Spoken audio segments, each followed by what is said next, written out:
Good morning, everyone. Welcome. Good Saturday morning, week 39. Man, I'm excited today. Got a full show for you.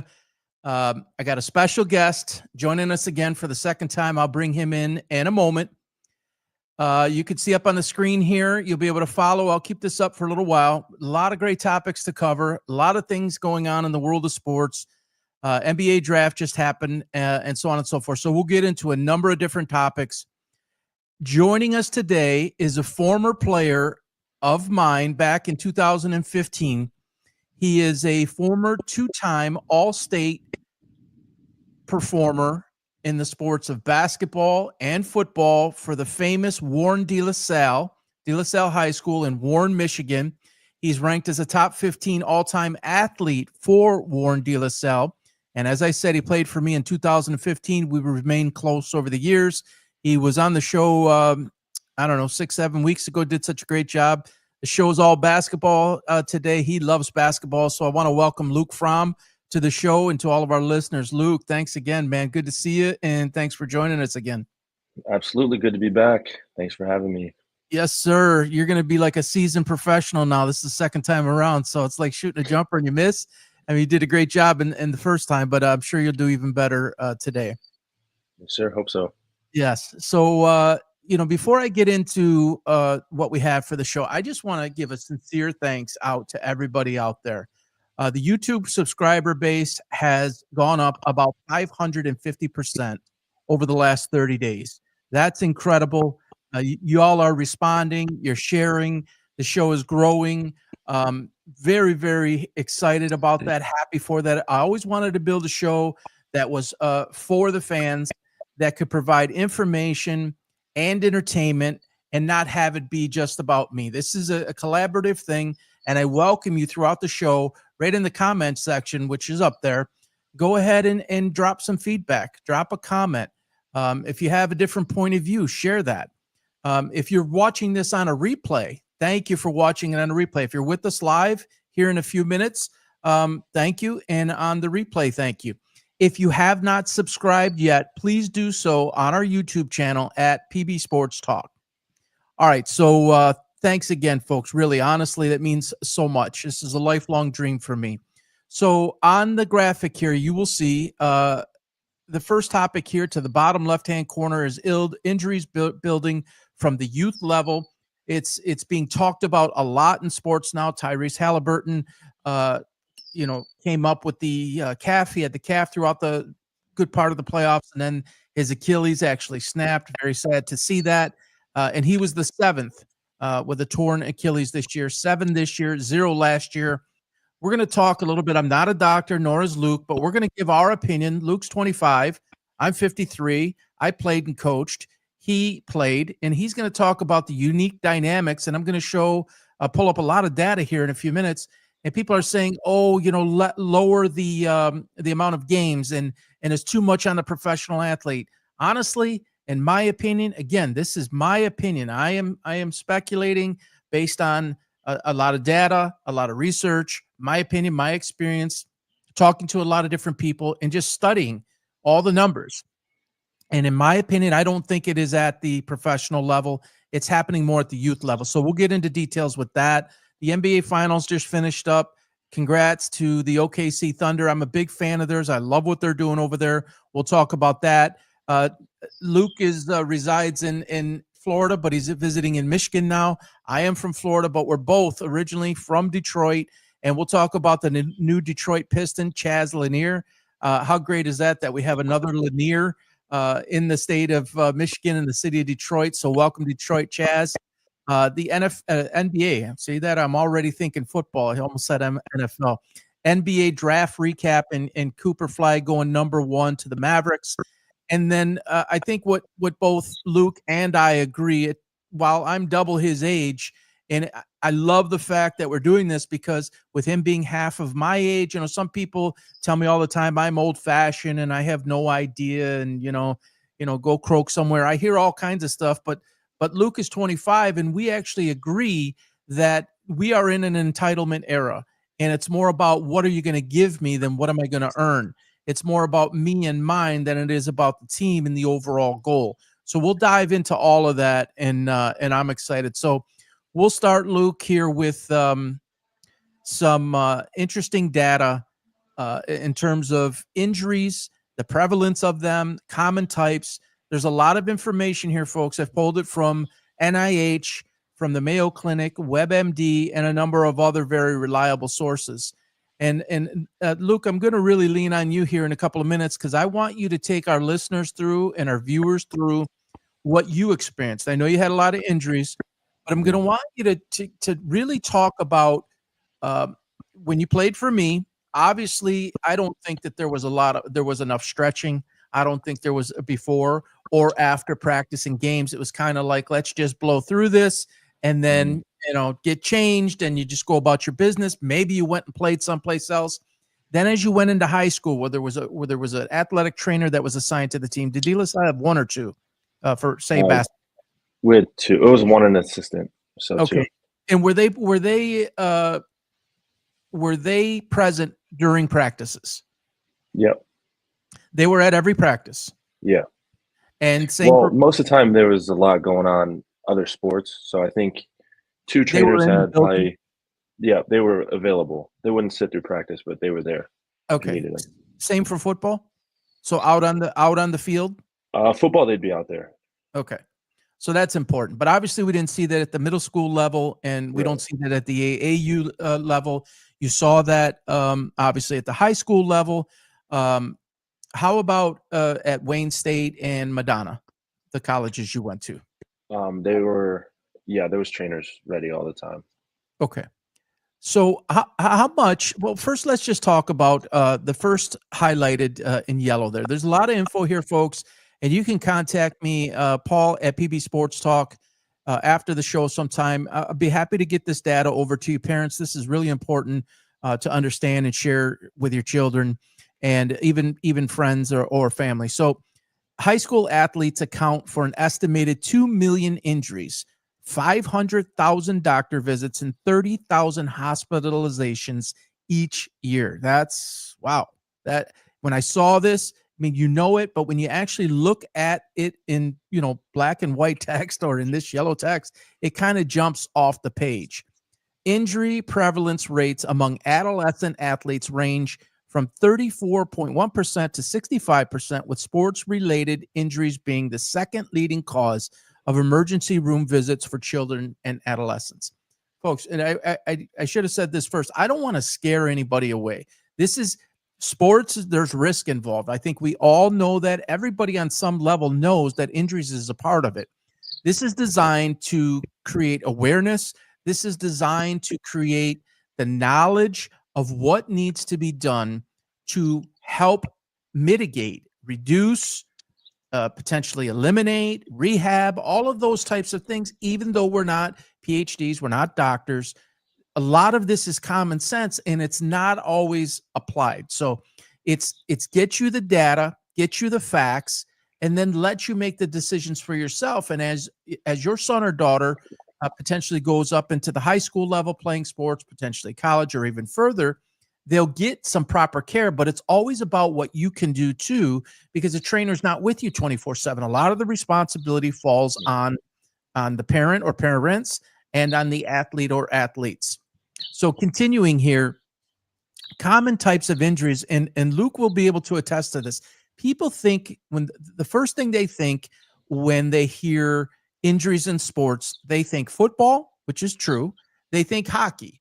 A lot of people don't think basketball. Basketball has, I think it's number 2, actually, and it might say in here, number 2 for most injuries that happen. It is a physical sport when played properly. I mean, this is not, no knock on flag football. This is not flag, basketball. This is up and down. This is tremendous torque on ankles, on knees, tendons, joints, the physicality. There's no pads, right? In hockey, you have pads, at least. In football, you have pads. In lacrosse, you have some pads. Zero pad, folk. Even in soccer, you have shin pads. Zero pads. It is skin on skin, body on body, and it is physical. So sprains and strains, approximately 30% of all sports injuries are sprains or strains, making them the most common. That's obviously, a significant grade 2, grade 3 sprain of the ankle. These are 4 to 6 week injuries minimum. On the more severe ones, it's 4 to 6 weeks, and it takes an intense amount of rehab and all the proper elevation, the Rice theory, rest, ice, compression, elevation, getting the blood out of that area, which is what actually causes the swelling, and it pools down there to get the ankle back to its normal functioning, and then get it to get strong again and go through it. It's a process, and it is a serious injury, and a lot of times it loosens things in there, and it can happen again. And Luke will talk about that. Kobe Bryant once famously said, I think he said he sprained his ankle basically every other night. I mean, that's just crazy, but it's true, and it can happen, especially at that level. There's information here in concussions, which is obviously very serious, and I'm certified in that. That's a very serious thing. Overuse. This is really what I want to focus on, folks. I believe that the number one thing that we are seeing is the overuse or the overactivity starting at the young years and then going all the way through. Somebody was on X yesterday, and he must have been having something to do with AAU. And Adam Silver, if anybody saw the clip, he came out earlier in the week and said they're looking into why there was so many Achilles injuries, 7 this year, 0 last year, and they affected big name players and in big time moments, which further puts the spotlight on the injury itself. And it's sad to see game 7 of the finals, everything on the line, and Halliburton, tears his Achilles. He talks a lot about it happening at the youth level. And he has said before at the AAU level. And this guy that was going back and forth with me must have been employed by the AAU or something. He said that, I must be employed by Silver. I must have a burner account of Silver, because I believe it's happening at the youth level. And the over and over and over repetition and abuse on the joints, on the tendons, like an Achilles tendon, and not caring for it properly. But it's just the body's not designed to go through this type of rigorous, I like to call it abuse. There's things you can do to train. The body adapts, but when you're talking years and years before that injury ever happened to Tyrese, I believe he's 25. Am I about right on that, Luke? Tyrese Halliburton's age 25? Something like that, 24, 26. Yeah.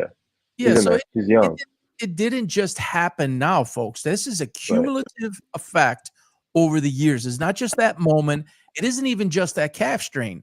Now, that calf strain that happened, as those don't heal well, when you go ahead and play, you risk it running right down and snapping. If you remember Kevin Durant, same thing happened a few years ago. You are more susceptible to do that if you have a strained calf area there. He didn't get the proper time to heal. Everything was on the line.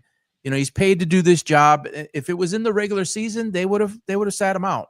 In this moment, he went for it. Ultimately, that happened. But the overuse, and if you read down there, you'll see overuse injuries. Up to 54% of youth sports injuries are due to overuse, driven by repetitive strain and early sports specializations. These include stress fractures, tendonitis, and injuries like ACL tears, which have increased quite a bit over the past 15 years. So before I continue, well, let me just say that first line. Basketball, over 170,000 children ages 5 to 14 are treated annually for injuries, making it one of the riskiest sports, and I touched on that earlier. Luke, tell our listeners and tell our viewers a little bit about your story from when we were together, and then as you went forward, specify if you can. I know you had the knee situation, whether it's ankles, whether it's a shoulder because of football. Go through a few of those, how it happened, what the process was like to heal, when you came back, the fear of it, right? Feeling like you can trust it or not, and how you eventually physically got through it and how you mentally got through it.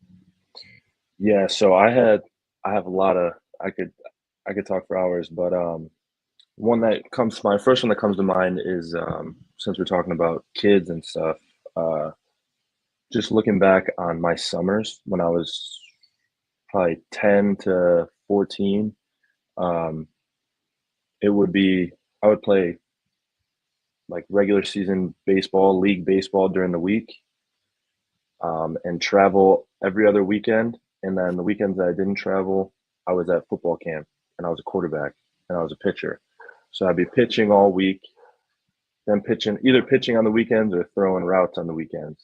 And it's just fun at the time, and you don't realize now I have really bad elbow nerve damage, and my shoulder. I had to get 2 shoulder surgeries, and you think like you don't feel it, just catches up to you. You don't. It didn't affect me too bad, um, but yeah, it definitely adds up for sure. Did you have the same nerve damage as what requires Tommy John surgery? No, No. Okay. Mine was just I don't know what it was. It was I honestly another thing is I could still play with it. With like it hurt, but I could play, so I wasn't going to go to the doctor or anything. So I went after I was retired, after I was done playing. So I played through it for all through college, and there would just be a throw that my fingers would go numb, and then you can't really grip the ball too well. And yeah, it was a pain, but you could play with it. So I wasn't gonna sit out for it.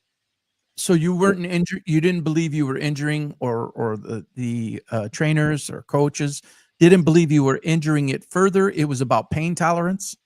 I didn't tell anybody. I just said I have a sore elbow, so I would go. The trainers would, I didn't go into detail, but I got treatment on it. Just like I would do my own research. Like what helps? Sorry, I'm outside. That's okay. I would do my own research, say what helps it, and let's say stimulants, like the electrical stim. Yeah. So I would go in and tell her that I need that, and but you didn't. Then not out here long. You didn't. You didn't tell them details about numbness and things like that. No. What made you choose to not tell them? Well, honesty, of course. I think I know the reason, but I want the audience to hear it from you. It's time off. You don't want to stop. Like you don't want to sit. Why? Especially for something. Just because. What's the reason? What do you mean? I don't want to miss games.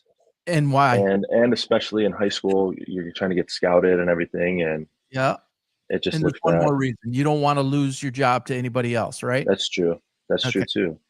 So withheld, you essentially withheld at least a portion of the injury because you're competitive, you want to play, you don't want to miss. I mean, no one wants to sit on the sidelines if they're a regular contributor, let alone a higher level contributor.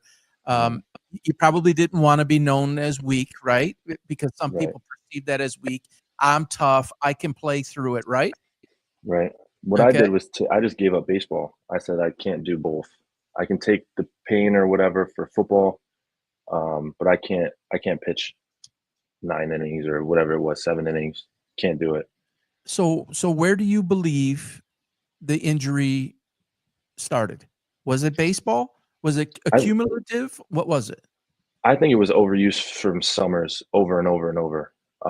Like I said, travel ball, league ball, and football all in the same summer. And if I was a tight end or didn't pitch, it wouldn't really make a difference, but I was throwing every single day.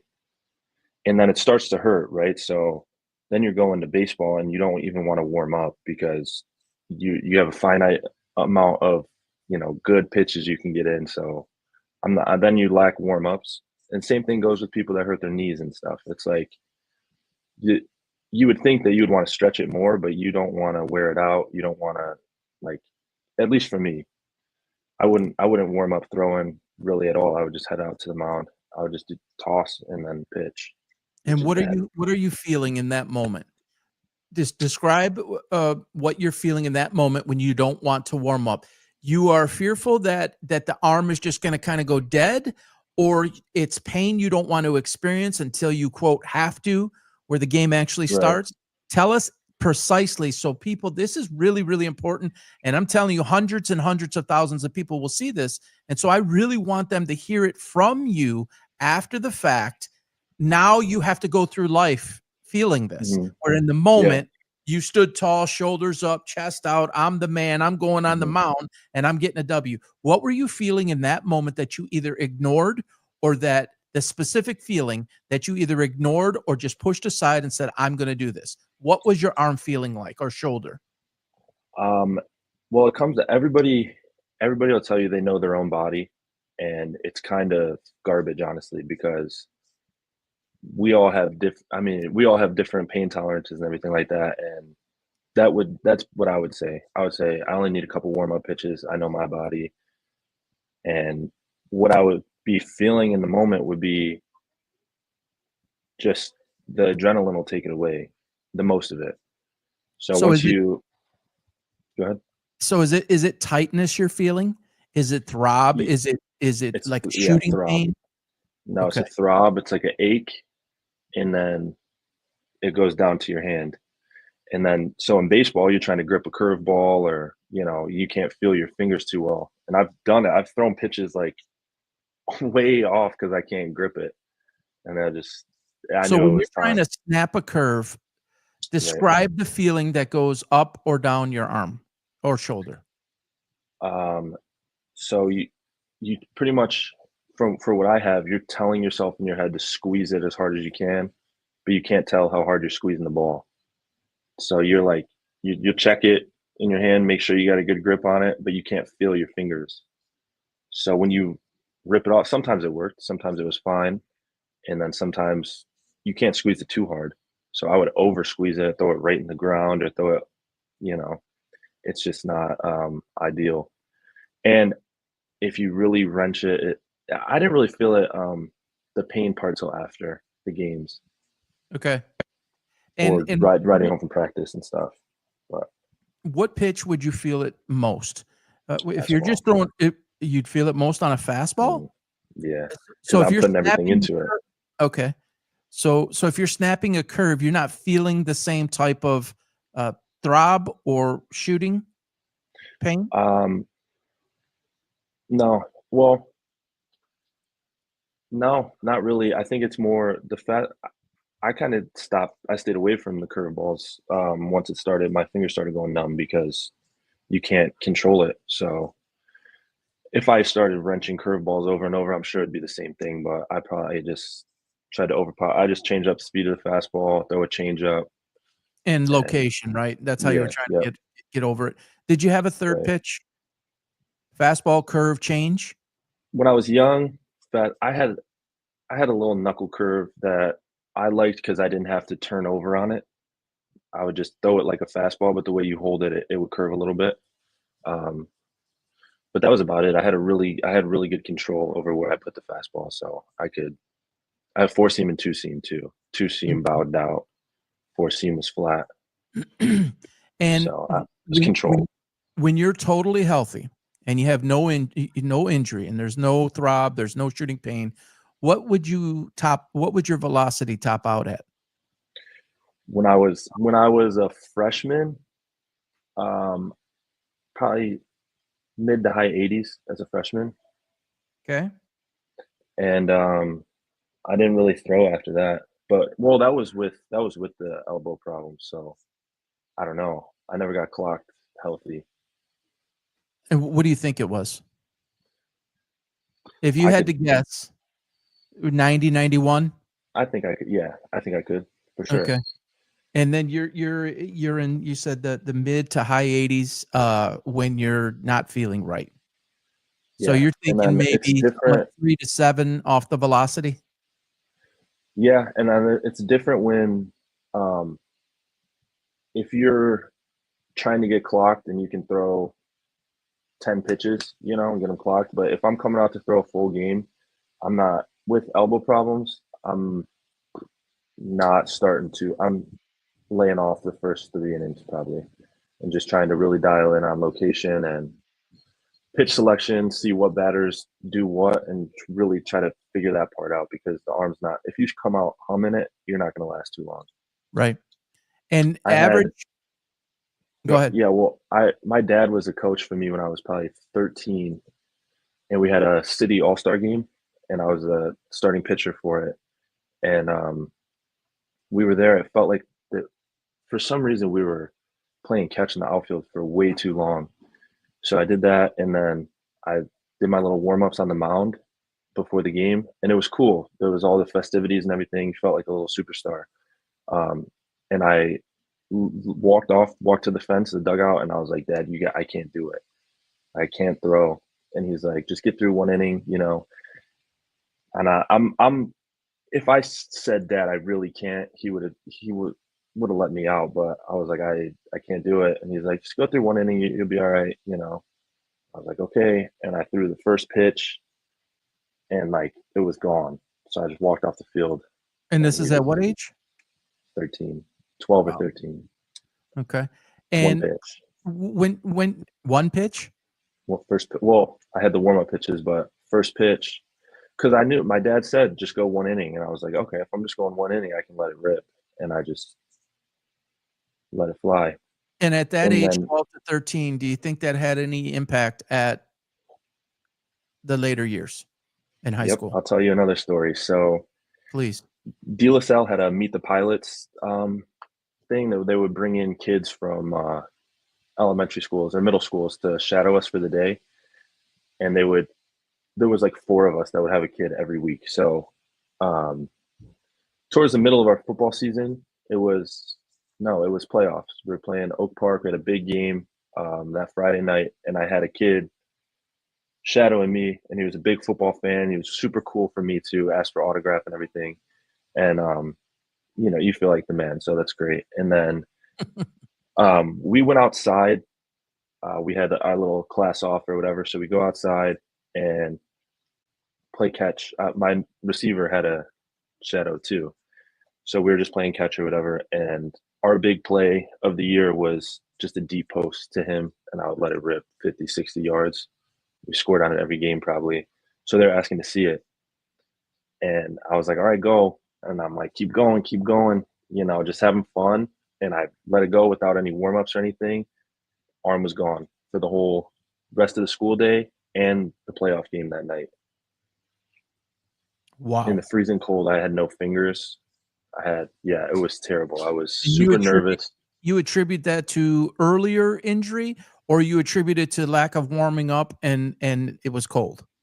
I think earlier injury because it was the same feeling. Like as soon as I let it go, I was like, wow, I haven't felt this in a while because I've been really good about taking care of it. And I stopped pitching. And then as soon I was like, why tonight with this game, you know? And luckily for me, it was freezing, so we didn't really throw all that much. I think I threw Ran the 15 ball. passes. Yeah, so that was okay. I just ran a lot, but yeah, So in I mean, so in high school, what was your average? First of all, how many games did you guys play a for year? football, right? No, baseball. Oh, I don't even What know. the season consist of? 30 games? Probably something around there. Yeah, I was gonna say 25, 30. Yeah, And how many games would you say you started? it would be one every one one every four, probably every fourth game. So you got about 7 starts for the year? Yeah, but that doesn't sound right. Um, I think it might be more games than that. All right, so 40, 50 games maybe? Yeah, and then Let's yeah, so let's probably go with 40. 12, 15 starts, but you pitch bullpens every other day. On your off days, you're pitching. 12 to 15 starts. What would you Mhm. say is the average length of start Probably in your case? 75 pitches, 70 pitches. Is there a Are limit? you talking about high school? Yes. Okay. I bowed out after my freshman year. So that was they moved me up um, to be a pitcher, and I said no, thank you, can't do Okay. it. Now, these injuries that you speak of, are you aware of other people either in basketball, football, any of the above? Same Oh grade yeah. level, maybe lower a grade, up higher a grade, that hmm experienced a lot of what you did? Yeah, I have a buddy that he was one of the best players I haven't talked to him in a long time, so if he sees this, but we played together when we were younger, and he was really, really good. He was a good hitter, threw Justin? harder than me. Is it Justin? Um, no, no, his name was Joey. He was on team. He was a baller, and I heard he still played D1 ball, but he just played first base and hit, and he couldn't pitch anymore. And I think if he would have been, he was a special, special pitcher. He could throw. And they tried to do the right thing with him. He wasn't allowed to throw curveballs or anything. Um, but just the overuse, when you're that guy, when you're another thing too, when I didn't pitch, I caught. So I'm still throwing it back to the pitcher every pitch. So there's no break. And So it's every day, either when baseball you or football. when you played for me, how much would you say you withheld as far as soreness, injury, exhaustion, fatigue, all of that? So when Or I were you played just for you, pushing through and you weren't really feeling it? Because you played basically the entire game. I might have given you, a minute break type of thing, knowing a right? timeout was coming or the half or something like that. Yeah. I don't know. That was my problem. I didn't withhold really with football or basketball, and I think that if I did, I would have probably had a longer shelf life. But I kind of just went after it, and if I'm out there, I'm playing. There's no reason to. What I'm saying is, did you withhold that you were feeling pain from me when Oh, you played? feeling pain? I thought you meant taking it easy. Were you feeling that exhaustion? Were you feeling that shit? Is too much because you were playing baseball and you were playing Yeah. football while you played basketball for me, and then training Mhm. with me or some other in the gym, in the weight room or whatever Right. with your brother, etc. Yeah, something all the time. You have. I learned young. There's a difference between, and I probably won't tell my kids this, but there's a difference between hurt and injured. Hurt. I think I've been hurt since I was a kid. I don't know. I can't think of a game I played fully healthy.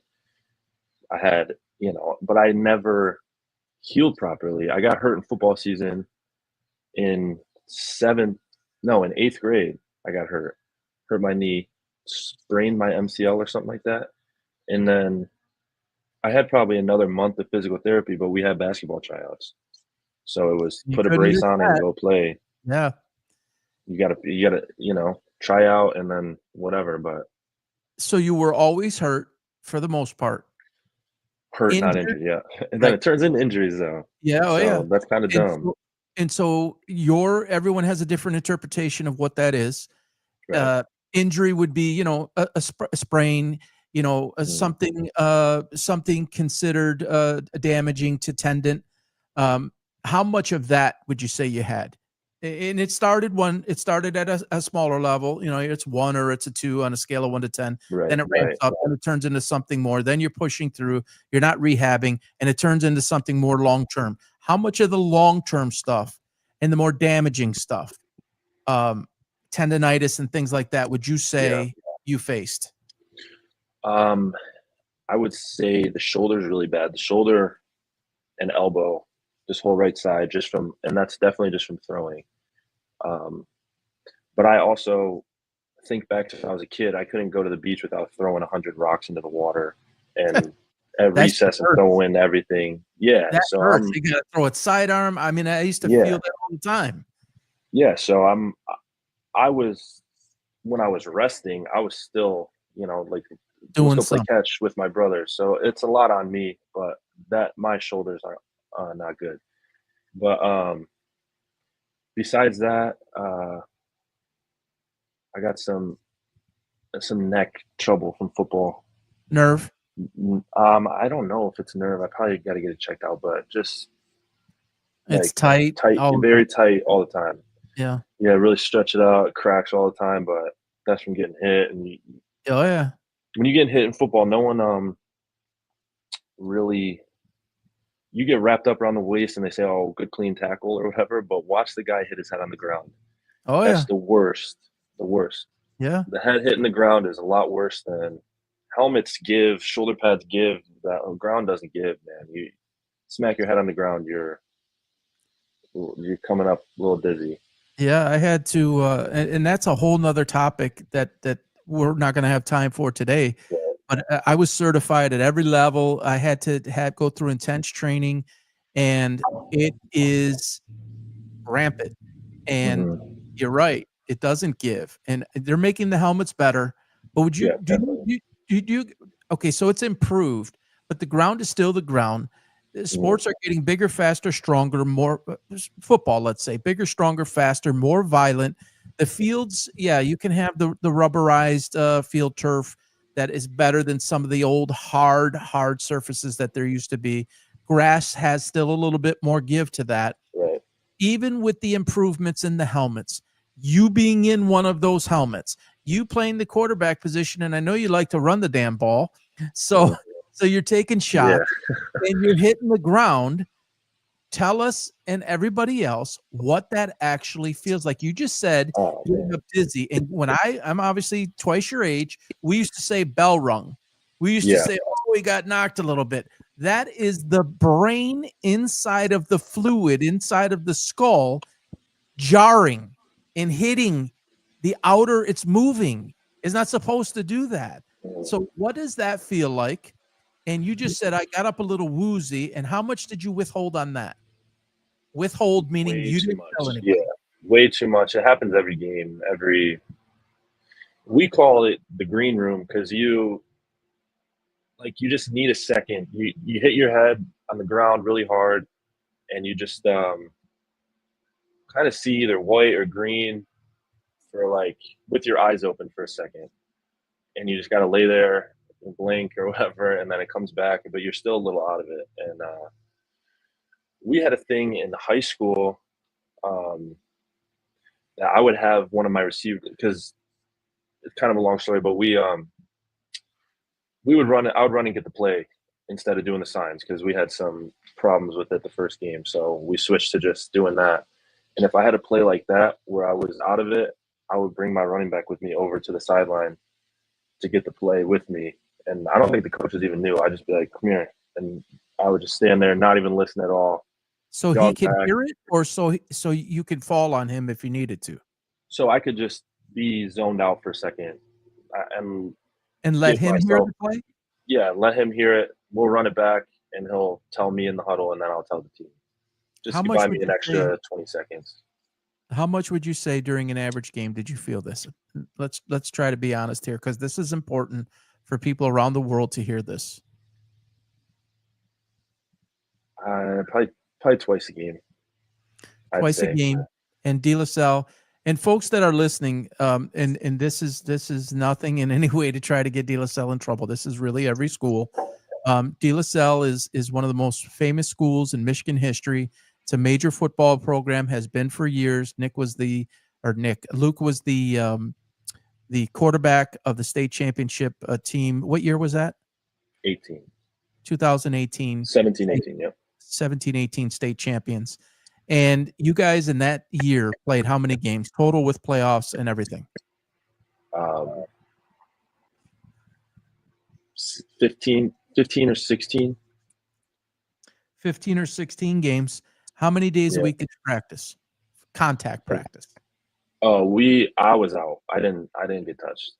Okay. So I don't know what the O line and running backs did that, but I didn't. Yeah. And the quarterback always gets the red shirt, right? Because he can't Mhm. be touched, or Yeah. she, if it's a girl's team. Right. And everybody forgets who takes the most hits on every single play. O There's two line. positions. Well, it's not every single play, yes, is the O line, is the D line, and then the second most is the running back, right? And it's the Right. running Yeah. linebacker. It isn't Yeah. even the quarterback. So we protect the quarterback because that's Yeah. quote the most important position on the Mhm. field. But the this is happening every single play on O line, D line. And Yep. NFL players at linebacker that get 110, 115, 120 tackles, they get applauded for that, right? And Yep. that's bus on bus, that's tank on tank. But what people forget is that linebacker, if he doesn't make the tackle, he's going against somebody pulling, and Right. it's 80 plays at basically every single play for the most part. So Yeah, 100%. So you're saying 15 to 16 games, and as the quarterback, you say basically twice a game. Yeah, So I've roughly. had games where it didn't happen, but I've had games where it was 3-4 times. So I would say twice a game. All right. And of those 30, that's 30 times that you feel like you either had a little bit dizzy, that green effect, that I got my bell rung feeling. How many of those were diagnosed as a concussion? As best you can remember. None. Probably none. Zero. Honestly. I didn't spend any time out. I didn't go out. And that, do you believe that was because of you? Yeah, 100%. Because you weren't telling anybody. Yeah, they'd ask and they'd, yeah. I think I had like 3 diagnosed sophomore year, and then You had senior 3. year you're just you're not gonna You had only got a 3. little bit of time. You had 3 diagnosed concussions as a Up to sophomore. sophomore year. Yeah. So you're talking grade school, baseball, football, everything leading up to that, or just everything leading up to it. I had 3 diagnosed where I had to spend time on the sideline and wear sunglasses in school and stuff. If you had to guess, how many concussions, mild or otherwise, because people say, oh, it's severe, oh, it's mild, it's not a big deal. Yeah. Severe, obviously, severe in anything is more severe than something that's mild, but Right. mild is still a concussion. It's still the brain moving in ways that it's not supposed to. Yeah, it's still not a good thing. If you had to estimate all of your playing, how many concussions would you diagnose that you had? And that's a tough question. And I played 17 seasons. I'm hoping for an honest one. What'd you say? I played 17 seasons. I would say, if I had to guess, I would say 25, 30. You played 17 seasons of football? Mm-hmm. Tackle football? Yeah, since I was a kid. Yeah, since you're puberty or whatever. 4th grade, 5th grade, all the way up? Yeah, 17 seasons. I started before that. I think 3rd grade was – I skipped flag. I played a year. You're supposed to play 2 or 3, I think. I played 1 half of the season, and then I moved up to tackle. Okay, so give me the number again that you think you had concussed. I would say 30. So you believe you had 30 concussions, and you had official diagnosis of 3? Yeah. Yep. So 10%, simple math, 10% of your concussions, according to your standard, 10% of your concussions were diagnosed and 90% were not. Correct. And today, sitting here with me at 25 years old, do you feel any effects of those 30? Honestly, at all? Sleeping, dreams, memory, short or long term, recalling, speech, anything? Nope. I think I'm good. I think I probably got lucky, but I have a hard time with really high pitched noises, like whistle, like a whistle or a ring, like like a smoke alarm, that beep beep. If no one else, I'm like, can you guys shut that off, please? Like a bit agitated, but so you get agitated with some of those extreme the noises, high pitch for sure. sounds. And you attribute that to the concussion, not necessarily. I mean, I don't like them either, and I don't know. Maybe I've had 1 concussion in my life. I don't like them either, but for you, it's amplified. Is that right? Yeah, I would say it's amplified. It's more of it lasts. It doesn't sound like a ring. It's like more. You feel it, kind of. You feel the ringing. Yeah. Luke, I appreciate it, man. I feel like you were totally honest with everybody here, and you're going to do some. And folks, he didn't know this was coming quite to this degree. He honestly didn't. I put him on the spot, and I did that on purpose, because I want to be a proponent for this. I want to be a voice for this. There's a lot of money in sports, folks, and there's a lot of money at every level, and anybody who tells you differently is full of it. It is the human body is being used as a tool, and that tool is a human, and it has a life. If you want to call it a shelf life, call it whatever you want, but it affects the quality of life. And we hope, and I pray, that Luke will never ever face any long-term disability as it relates to this. But think about this for a moment and try to have perspective. When you go all the way back to the youth and the peewee, like we just did, and I did this very specifically this way so that when I cut up all of this film, all of this tape, and I splice it up and we put it out there, that this resonates with parents as to you understanding the risk that you are taking on for your son or daughter. And please, please do not think that concussions and serious injuries don't impact ladies and girls, because they do.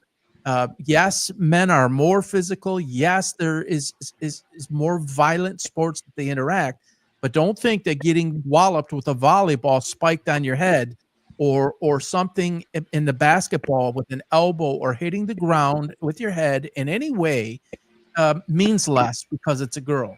It doesn't. And those who are now following me know that I am taking a very strong stance with women in sports and the biological males playing in women's sports. Everybody knows where I stand on this. I'll say it again. It's a disgrace. It's a disaster, and it will destroy sports at the core, and it will ruin lives. And I'm here telling you what male on male experienced. Can you imagine if it's male on female? And yes, in swimming, you're seeing it. Obviously, the famous Riley Gaines incident with Leah Thomas. That's a non-contact sport, but the male body can just do things that the female body cannot do. That is not my opinion. It's scientifically proven. Anybody who thinks something alternatively to that it's delusion. If we're being honest, and anything in a physical contact sport, whether that be fencing and the gal who went to a knee to object, whether that be boxing in an Olympic boxing match, a male versus a female, this is insanity, folks. It's totally insane. Luke, you're 6'5", 230. Yeah. Is that about right? And Yeah. when you were playing at your peak performance, you were 6'5", and what was your weight? 220 probably. Okay, so 6'5", trim 10 pounds. 6'5", 220. Prepared for this, folks. The body and the genetics to be able to withstand something like that at a high level, and he can't do that against a male. No one can. Right. And put a female in that. I mean, it's ridiculous, and I don't want to get off the rails too much, but tremendous risk factors here. In conclusion here, the human body is capable of intense sports through adaptation and training, but it is not designed for the extreme repetitive stresses of modern athletics. Evolutionary trade-offs like flexible joints or a lightweight skeleton aid survival, but become liabilities under relentless athletic demands. Proper training, which we've talked about, recovery, which we talked about, that is lacking, and injury prevention, strength conditioning, technique refinement and it does bridge the gap, but the risk of injury persists due to inherent biological limits. That means that the body cannot take what Luke just laid out so nicely for us. It cannot take the overuse. It cannot, though you should go and play multiple sports because you're using different muscle groups, and it is scientifically proven that if you play multiple sports versus one sport, you have a better, we'll call it, I guess, longevity or a lesser likelihood to get certain injuries. And there are other reasons why it's important psychologically and learning from a different coach. There's all of those reasons. But we're talking about Luke, who always strived to play at a high level. He did play at a high level. He was basically, if not the best, one of the 2 or 3 best at every level in which he played and every sport in which he played. So it's all, and I think he alluded to this, it's riding on his shoulders. He feels like he needs to perform. If he steps away, there's those 3 things we talked about. 1, he might be viewed as weak and not strong. 2, he doesn't want to not play because He's one of the most competitive people I know, and he wants to be out there. And then 3 is you don't want to lose your job or your position or role to somebody else because of you being out. That's the trifecta that we all think about, and we don't want to risk it. That's what Tyrese Halliburton went through. That's what Kevin Durant went through. And that's right. That's the highest. These are the elite of the elite athletes. But folks, it's at every level. It's at every sport. In every sport, it's with male, it's with female. It is running rampant. And I wanted to have this segment, which has gone longer than what was planned, but it's so important that we covered it in this range. And then when I cut it up, this information will be invaluable, I believe, and it's real, it's honest. I'm telling you as a former coach, and this is somebody who's 25 years old who grew up in this environment, grew up in a time different than when I did, and he can speak to it, how it's advancing and how it's getting harder. It's more taxing on the mind, the body, the soul, the spirit, everything. Anything else to add on this, Luke? I would just say when you're talking to parents, your kid's probably not going to be honest with you is what I'm trying to say. And for the reasons that you just laid out, they don't want to not play. And there's got to be a way to explain certain things aren't as important as further down the road. Like, for example, our tryout that I was not cleared for, when I tried out for you, I wasn't cleared to play. But I felt like I was fine. And that probably, affected me later down the line. But worst case, I went that extra 3 weeks, got cleared, didn't try out, so I'm on the B team or whatever. I think after one game, I would be moved back to the A team. Like, things work out the way that they should. So if you need rest, or rehab or anything like that, especially when you're younger, take it. So Caitlin Clark, as an example, she's considered day-to-day right now. She just missed her second game due to left groin. That's something you can't mess with, particularly in basketball, because of the type of movement that you're doing. Doesn't matter if you're a male or a female.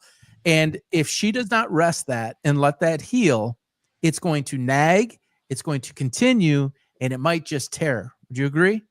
100%. And it feels small at first. So good for her for taking some time. But then when you go to, there was all that hate, I guess, for the NBA for the load management stuff. But sometimes I don't know. It depends. Depends on the person. I'm actually glad you brought that up. So the load management, and the reason that there's the hate or the objection to it is there wasn't load management in the old days. Those guys played more minutes on average, all right, and the injuries were less. I don't believe it was 82 games then, regular season. It's 82 games now, regular season. That has not changed. At least from the Jordan era forward, that's 82. What has changed is what we're talking about. What the athlete goes through with the more younger generation, so like a Halliburton and the AAU, this stuff didn't exist back then at the same level. There wasn't as much tear on the body at a younger age, and it's not to say that Jordan didn't play in Nike camps and things like that, and it was his life and everything. I'm not suggesting that, but it was less than on the athlete to perform so much and the exhaustion from one sport in a day. How many times did you go to a sport? Let's close it off with this. How many times did you go to a sport? How many sports would be the most you went to in a single day? Excuse me. Would you go, because there's some bleed over in seasons or in training? I'm sure there was a couple times I did 3, but that was few and far in between. But I did 2 a lot, especially with summer. And how much and so that's the sport, and then how much was working out as well, separate from the field or the team, that you either worked out independently or you went in the weight room separate from that on the same day? In other words, the team wasn't there, but you went in and you got a workout. Yeah, I think I did it as if we didn't lift weights as a team. It was more basketball or football focused, I'd probably lift weights on my own. Or if we just lifted weights, I'd probably go do some field stuff by myself. So it's So not it's kind of it's not unrealistic to say, or it's not unfair to say, that there were times that you would play 2 sports in a day, and you would either train on your own, like at home or separately, or in a non-supervised environment, you and a couple of the guys wanted to go get a workout in. So 2 sports and a workout separate from those practice interactions or game interactions in a day. Yes? yeah. Okay. Well, I'll tell you this. So this will be the last thing I say, but I was just talking to the girl that I dated in high school, and I'm back home and I had one of my notebooks and planners, and I saw one of my schedules as a random Tuesday. And I told her she was a rock star for dating me through this, but we had 6 a.m. football lift Tuesday and Thursday. So we're lifting heavy, in the weight room, we're slapping each other, smelling salt, intense workout for football before school. Then we had school, and then I had basketball conditioning. So we would run like probably from De La Salle to the Brack and back or something like that. And then so a shoot around. I know the distance, but our listeners, tell them what that distance is. It's a mile. It's a solid it's mile. Yeah. Yeah. Or we would do this, 2 miles, which would be a square, but whatever. And then we would go back to the gym after, because that conditioning would take 10 minutes or whatever, 15 minutes. And then have an open gym. So we're playing. And that Tuesday, for whatever reason, there was like a football, not a 7-on-7, but like a showcase kind of thing up in L'Anse Creuse. And that started at 6:30 or something.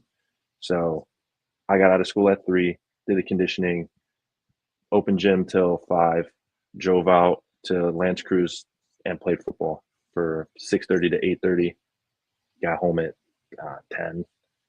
And What'd you do? So what'd you do when you got home? Collapse? Eat. Or did you stay up? Well, yeah, you ate. Definitely eat, man. Ate my mom out of house and home, but I would eat. And you didn't go out and play in the yard, did you? No. I was in high school, so. No, I know, but you didn't go shoot around outside. Not after a day like that. No, you got to ice up and chill out. Maybe play some video games or something. Right. So you started the actual physical exertion at 6 a.m. and the physical exertion stopped at, did you say 8:30? 8:30. Yeah. So you're basically talking about 12 to 14. We'll call it 12 because there's some driving in there, and we're not going to include that. But the physical exertion on your body is somewhere in the neighborhood of 11 to 12 hours on this Tuesday's schedule, as an example. Is that fair? Right. Yep. I mean, I rest, folks. Yeah. I rest, and this was every Tuesday. And the football wasn't, the 7-on-7 showcase thing was just a one-time thing, but there was stuff like that all the time. So it wasn't weird for it to be like that. But most of the time it was, just a workout for football in the morning, and then conditioning and practice or open gym after school. But there would be probably once a week, maybe twice a week, there'd be a football thing after that. So that type of rigorous schedule with school and everything. By the way, when the hell did you do homework? In the car? No, comment. Yeah, no comment. I would do it at home. How many days a week would you say were as rigorous as that? Average? Honestly, average probably once a week, and then sometimes twice. But and the others? Every day was, the thing was, when you have a day like that, you still have tomorrow, and so the next day. It's not like you have that super intense day and then tomorrow's a day off. You're still up, and you still have, whether it be 6 a.m. conditioning, the next day is not going to be 6 a.m. conditioning, but it's going to be something after school. It was something every day. But some days just. That 100% exertion, crazy 110, 120% exertion on a Tuesday. The rest of the days in the week would maybe be like at a 70% compared to that. I mean, there's still 100% days, but in terms of intensity. Yeah. It's still wearing on Right. your Yeah. body. No. But And you're then that doing this how answers many your days other a week? question. 6? Those days I would probably go shoot around outside or whatever, I or know you go. would. I know. Yeah. That's fun though. That was always fun. Yeah, That was uh-huh. I know, but it's so yeah. still that's what this guy, defending AAU and telling me I was a plant for Adam Silver.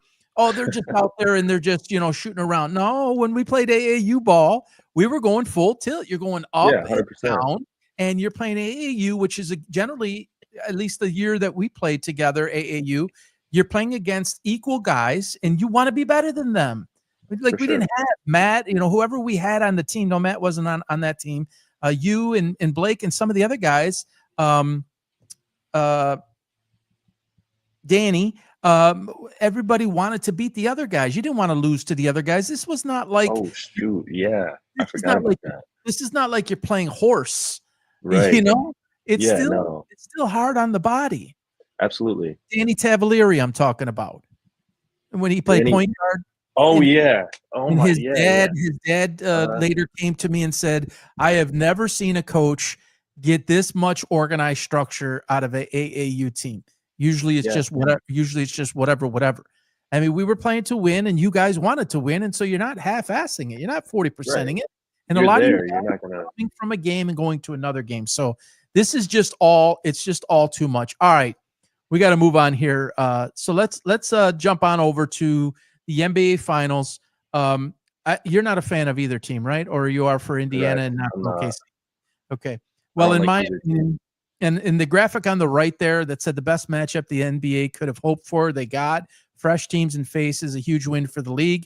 It ended up being exactly that, folks. I know it might not be Luke's favorite. I am a big fan of OKC and the way that they have been built by Sam Presti. I'm on record many times, and not recently. It's been a long period of time. I believe he's one of the greatest general managers in any sport ever. This was the second go round of the finals. Obviously, he had Durant, Westbrook, and Harden, Ibaka, Reggie Jackson, and they came up short. But this was the year, and what they are led by, in my opinion, is what the NBA lacks and it needs. These are high character guys. These are humble guys. These are team guys. And if you want to model somebody, and of course we don't know what their personal life is and such, but if the young players out there want to model the behavior of an NBA star, it is SGA. Shea, and the way that he conducts himself, his ability speaks for itself, and he's young. He's got a high ceiling, folks.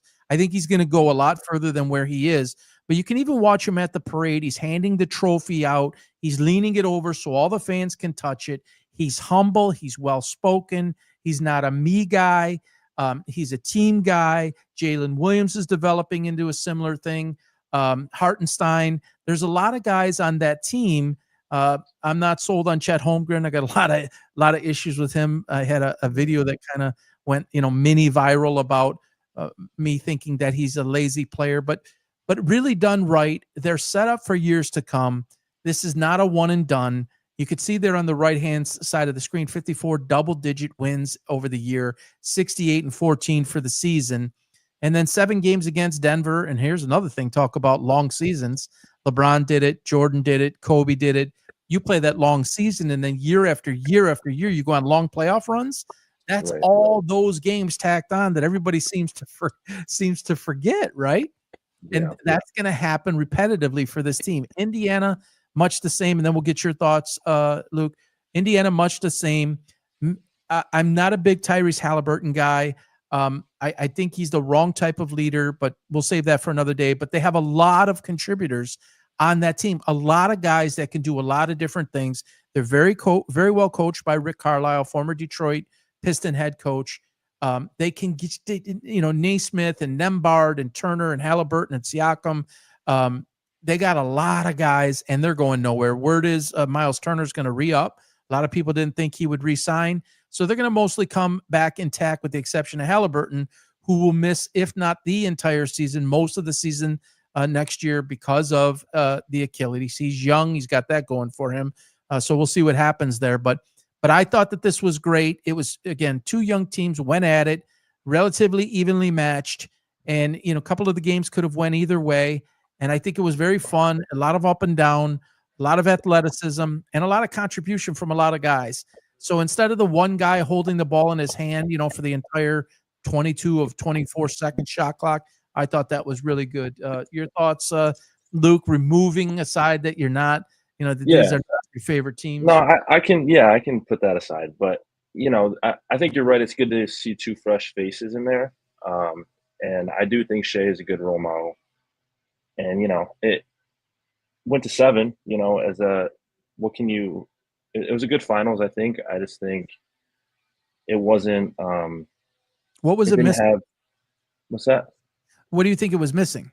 I think shoot, I'm gonna have to step away for, like, 30 seconds, but, I think it was missing, like, we saw what the best players the league has to offer fall earlier. Like, I like Jokic, Anthony Edwards, LeBron, obviously, Curry. Like, it just felt like Halliburton. You would rather see, I would have rather saw Anthony Edwards playing for his first one than Halliburton, personally. All right, go ahead and Um, do that real quick, Luke, and I'm gonna okay, yeah, give me 2 I'm gonna seconds. speak on Stephen A. Smith. So folks, normally I start out the show with PB for 3, which is 3 minutes on a hard hitting topic or something that's popular in the sports world. I didn't start it at the beginning. I'm going to hit on it now while Luke had to step away for a moment.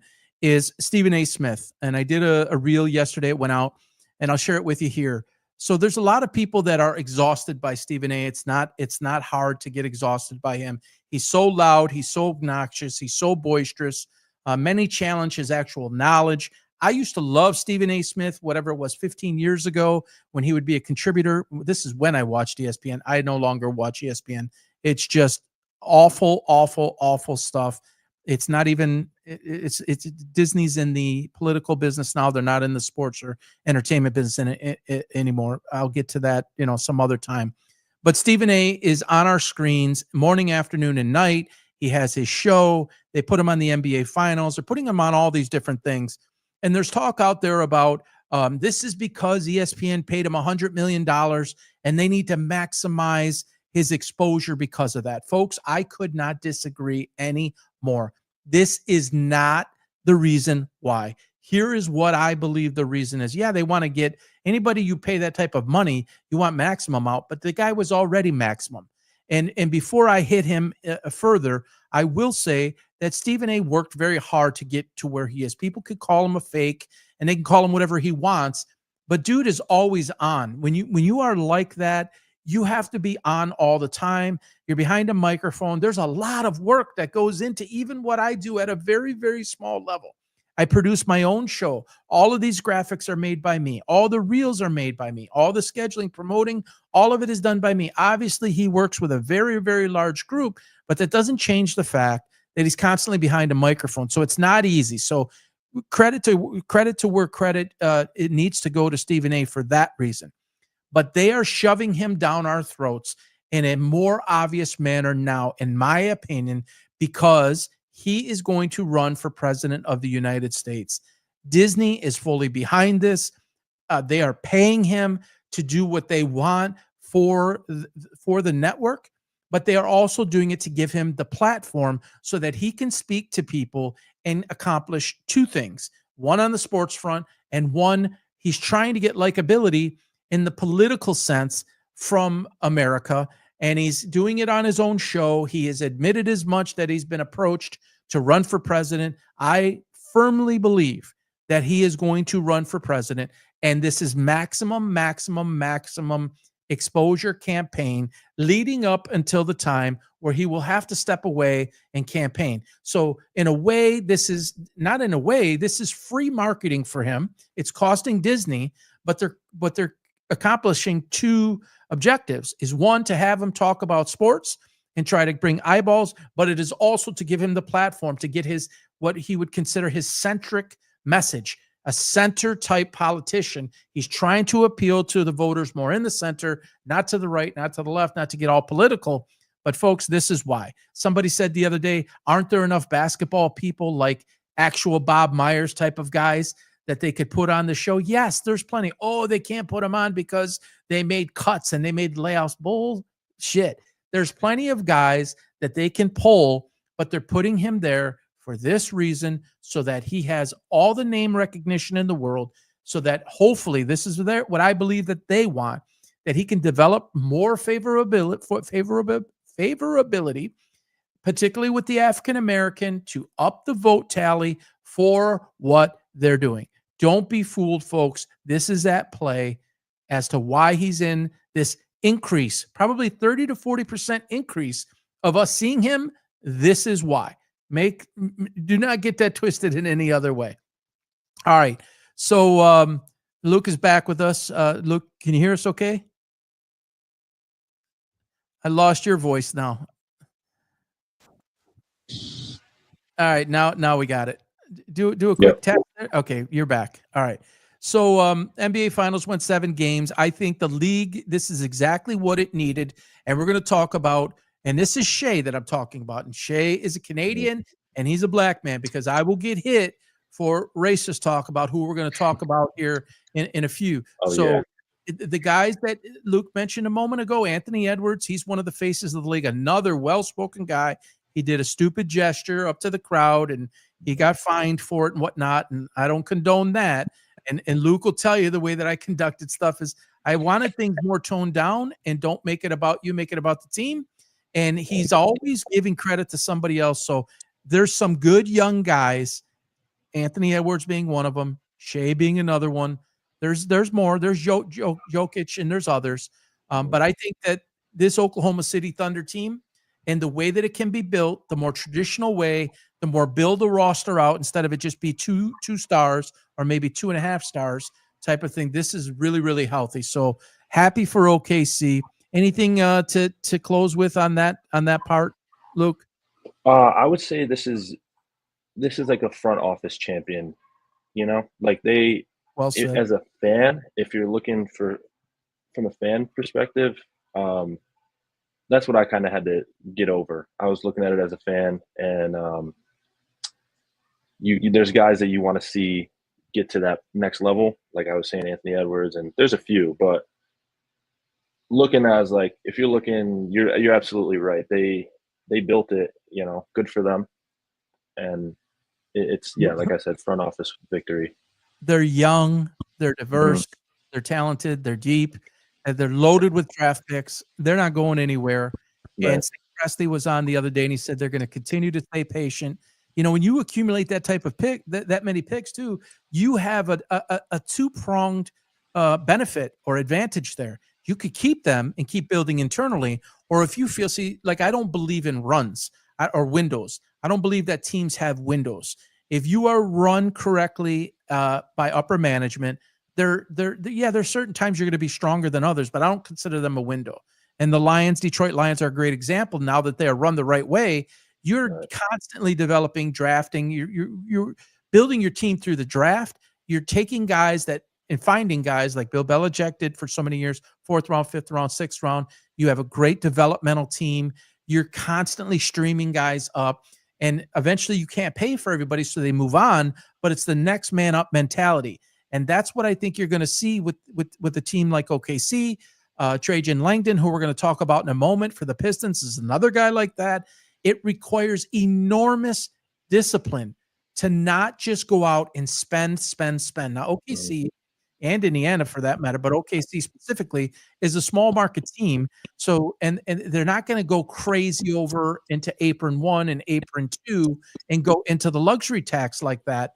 If you look at their balance sheet and you look at their salary cap, they're in a great position, not only for this upcoming year, but for future years. And as they have to re-up guys like Jalen Williams and others, or Holmgren, or whoever it might be, they're in a really good spot to do that. And if they feel like they can't and they need to move on from somebody, it's constantly being backfilled so that they're never going to go down. I won't say never. Not anytime soon are they going to go down in a bottom of the conference type of thing. I'm sure you agree with that. No, absolutely. Absolutely. Yeah. And then another thing to add, but I know you have your problems with Chet and things. I think everybody does, but he is so young that who knows? He's got the talent, and he seems kind of lazy or whatever. Well, that's my issue. It's the motor. Laziness. he's got the skill. He has the skill set. Absolutely. So who That's knows? not my issue.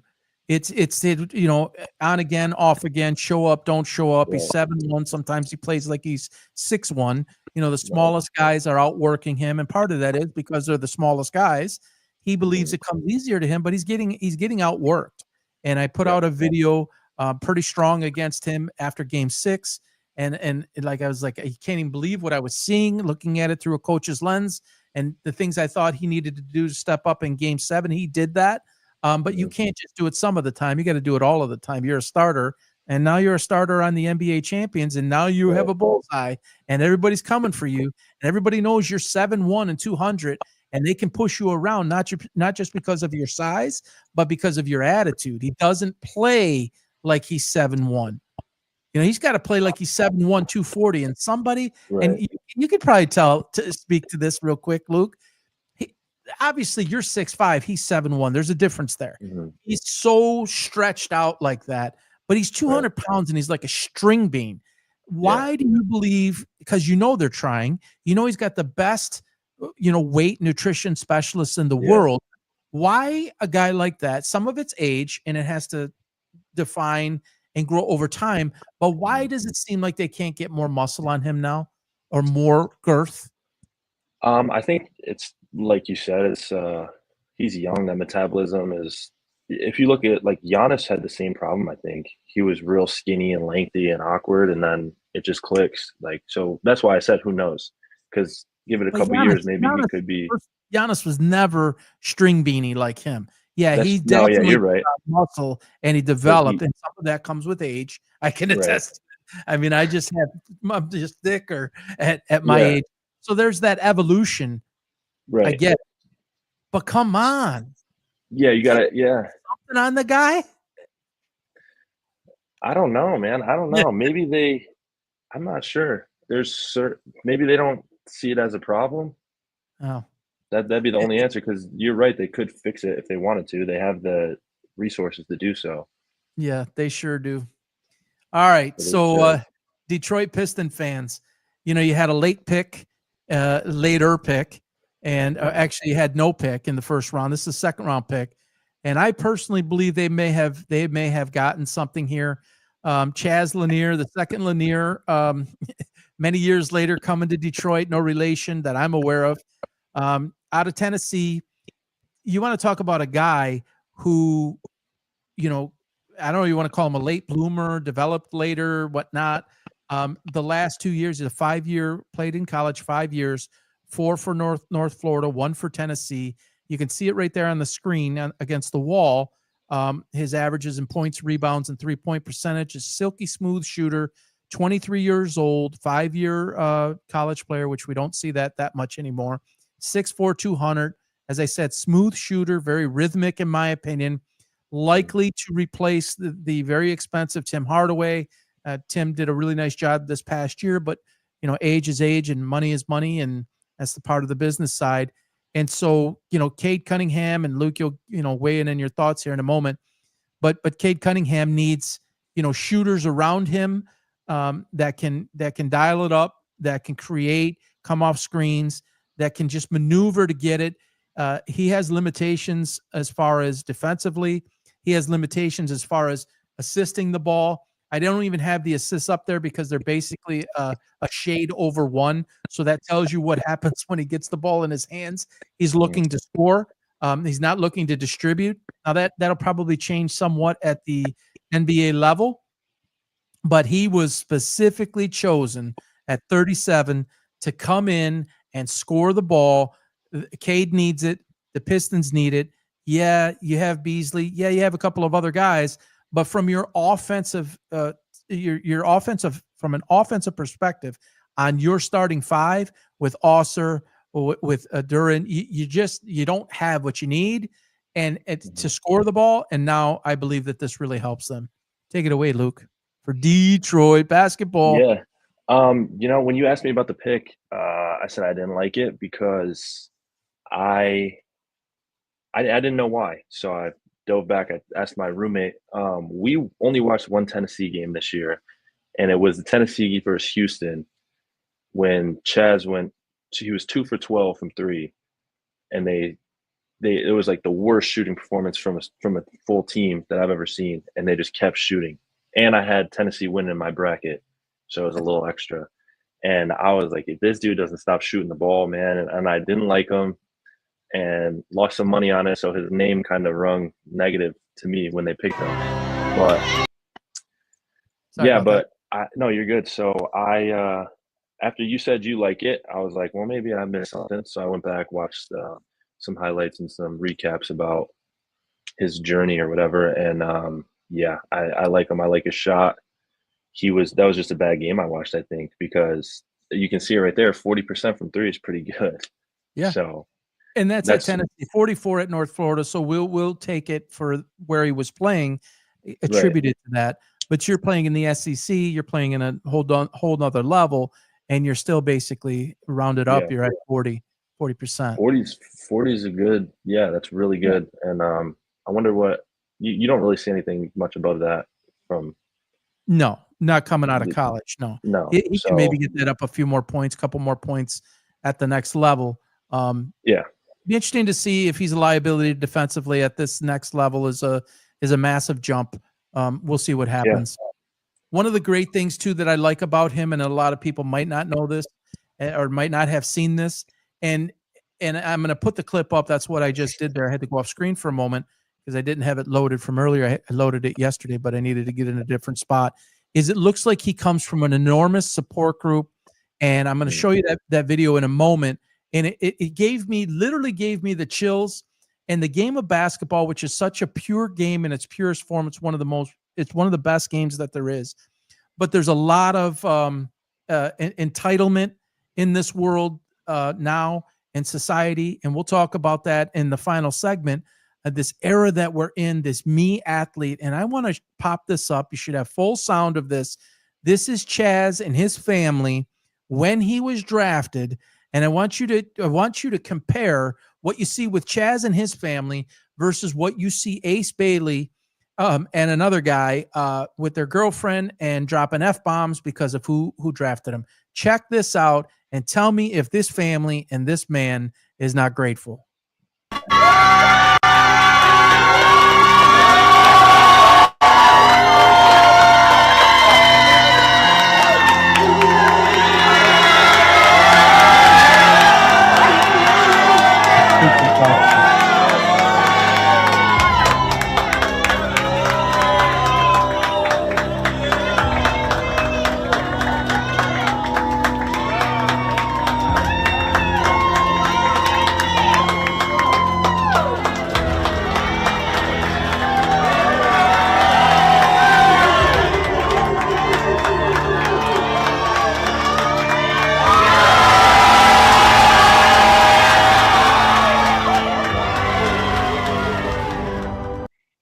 I got the freaking chills again.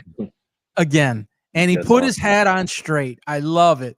Way to go, Chaz. Yeah. So you're looking at a guy who looks like he has tremendous support, probably both parents there, and a lot of loving support. So you're getting a quality guy that you're mixing in with a roster that's young, and he's coming in more mature, right? 5 years in college versus, some of the other guys a year, maybe 2 years. So it's another great piece that they're adding to the puzzle. Love what the Pistons are doing. Hometown, obviously. I'm 53 tomorrow. 52 years and 9 months. I lived full-time in Michigan, just relocated to Florida full-time. Actually, it's a little bit more than 3 months ago, February. But I'm so happy for Detroit. This is needed. Somebody said the other day, can we just go get Giannis, or can we just do this or do that? We've been rebuilding for 10 years. No, you really weren't rebuilding. It was the wrong general manager in place. Mm-hmm. It was probably a collection of the wrong coaches in place. And now I think what we're seeing is OKC. They're not OKC yet. Let me be clear before somebody tears me up, because that's what we do in X land and Facebook land now, is we tear up and dissect every word and letter somebody says. They're not OKC, but they're going down the pathway and building it. Trajan Langdon is considered, and he learned for a while in New Orleans, he's considered one of the brightest young minds, former Duke guy. Not that means everything, but he's doing it the right way. He's not relying on emotion. He's relying on strategy. They have a plan in place. They're going to build it from within. They'll make moves when they can. I looked at their cap numbers. They're in a tremendous spot. They've got a little bit of money to play with. And they're developing assets.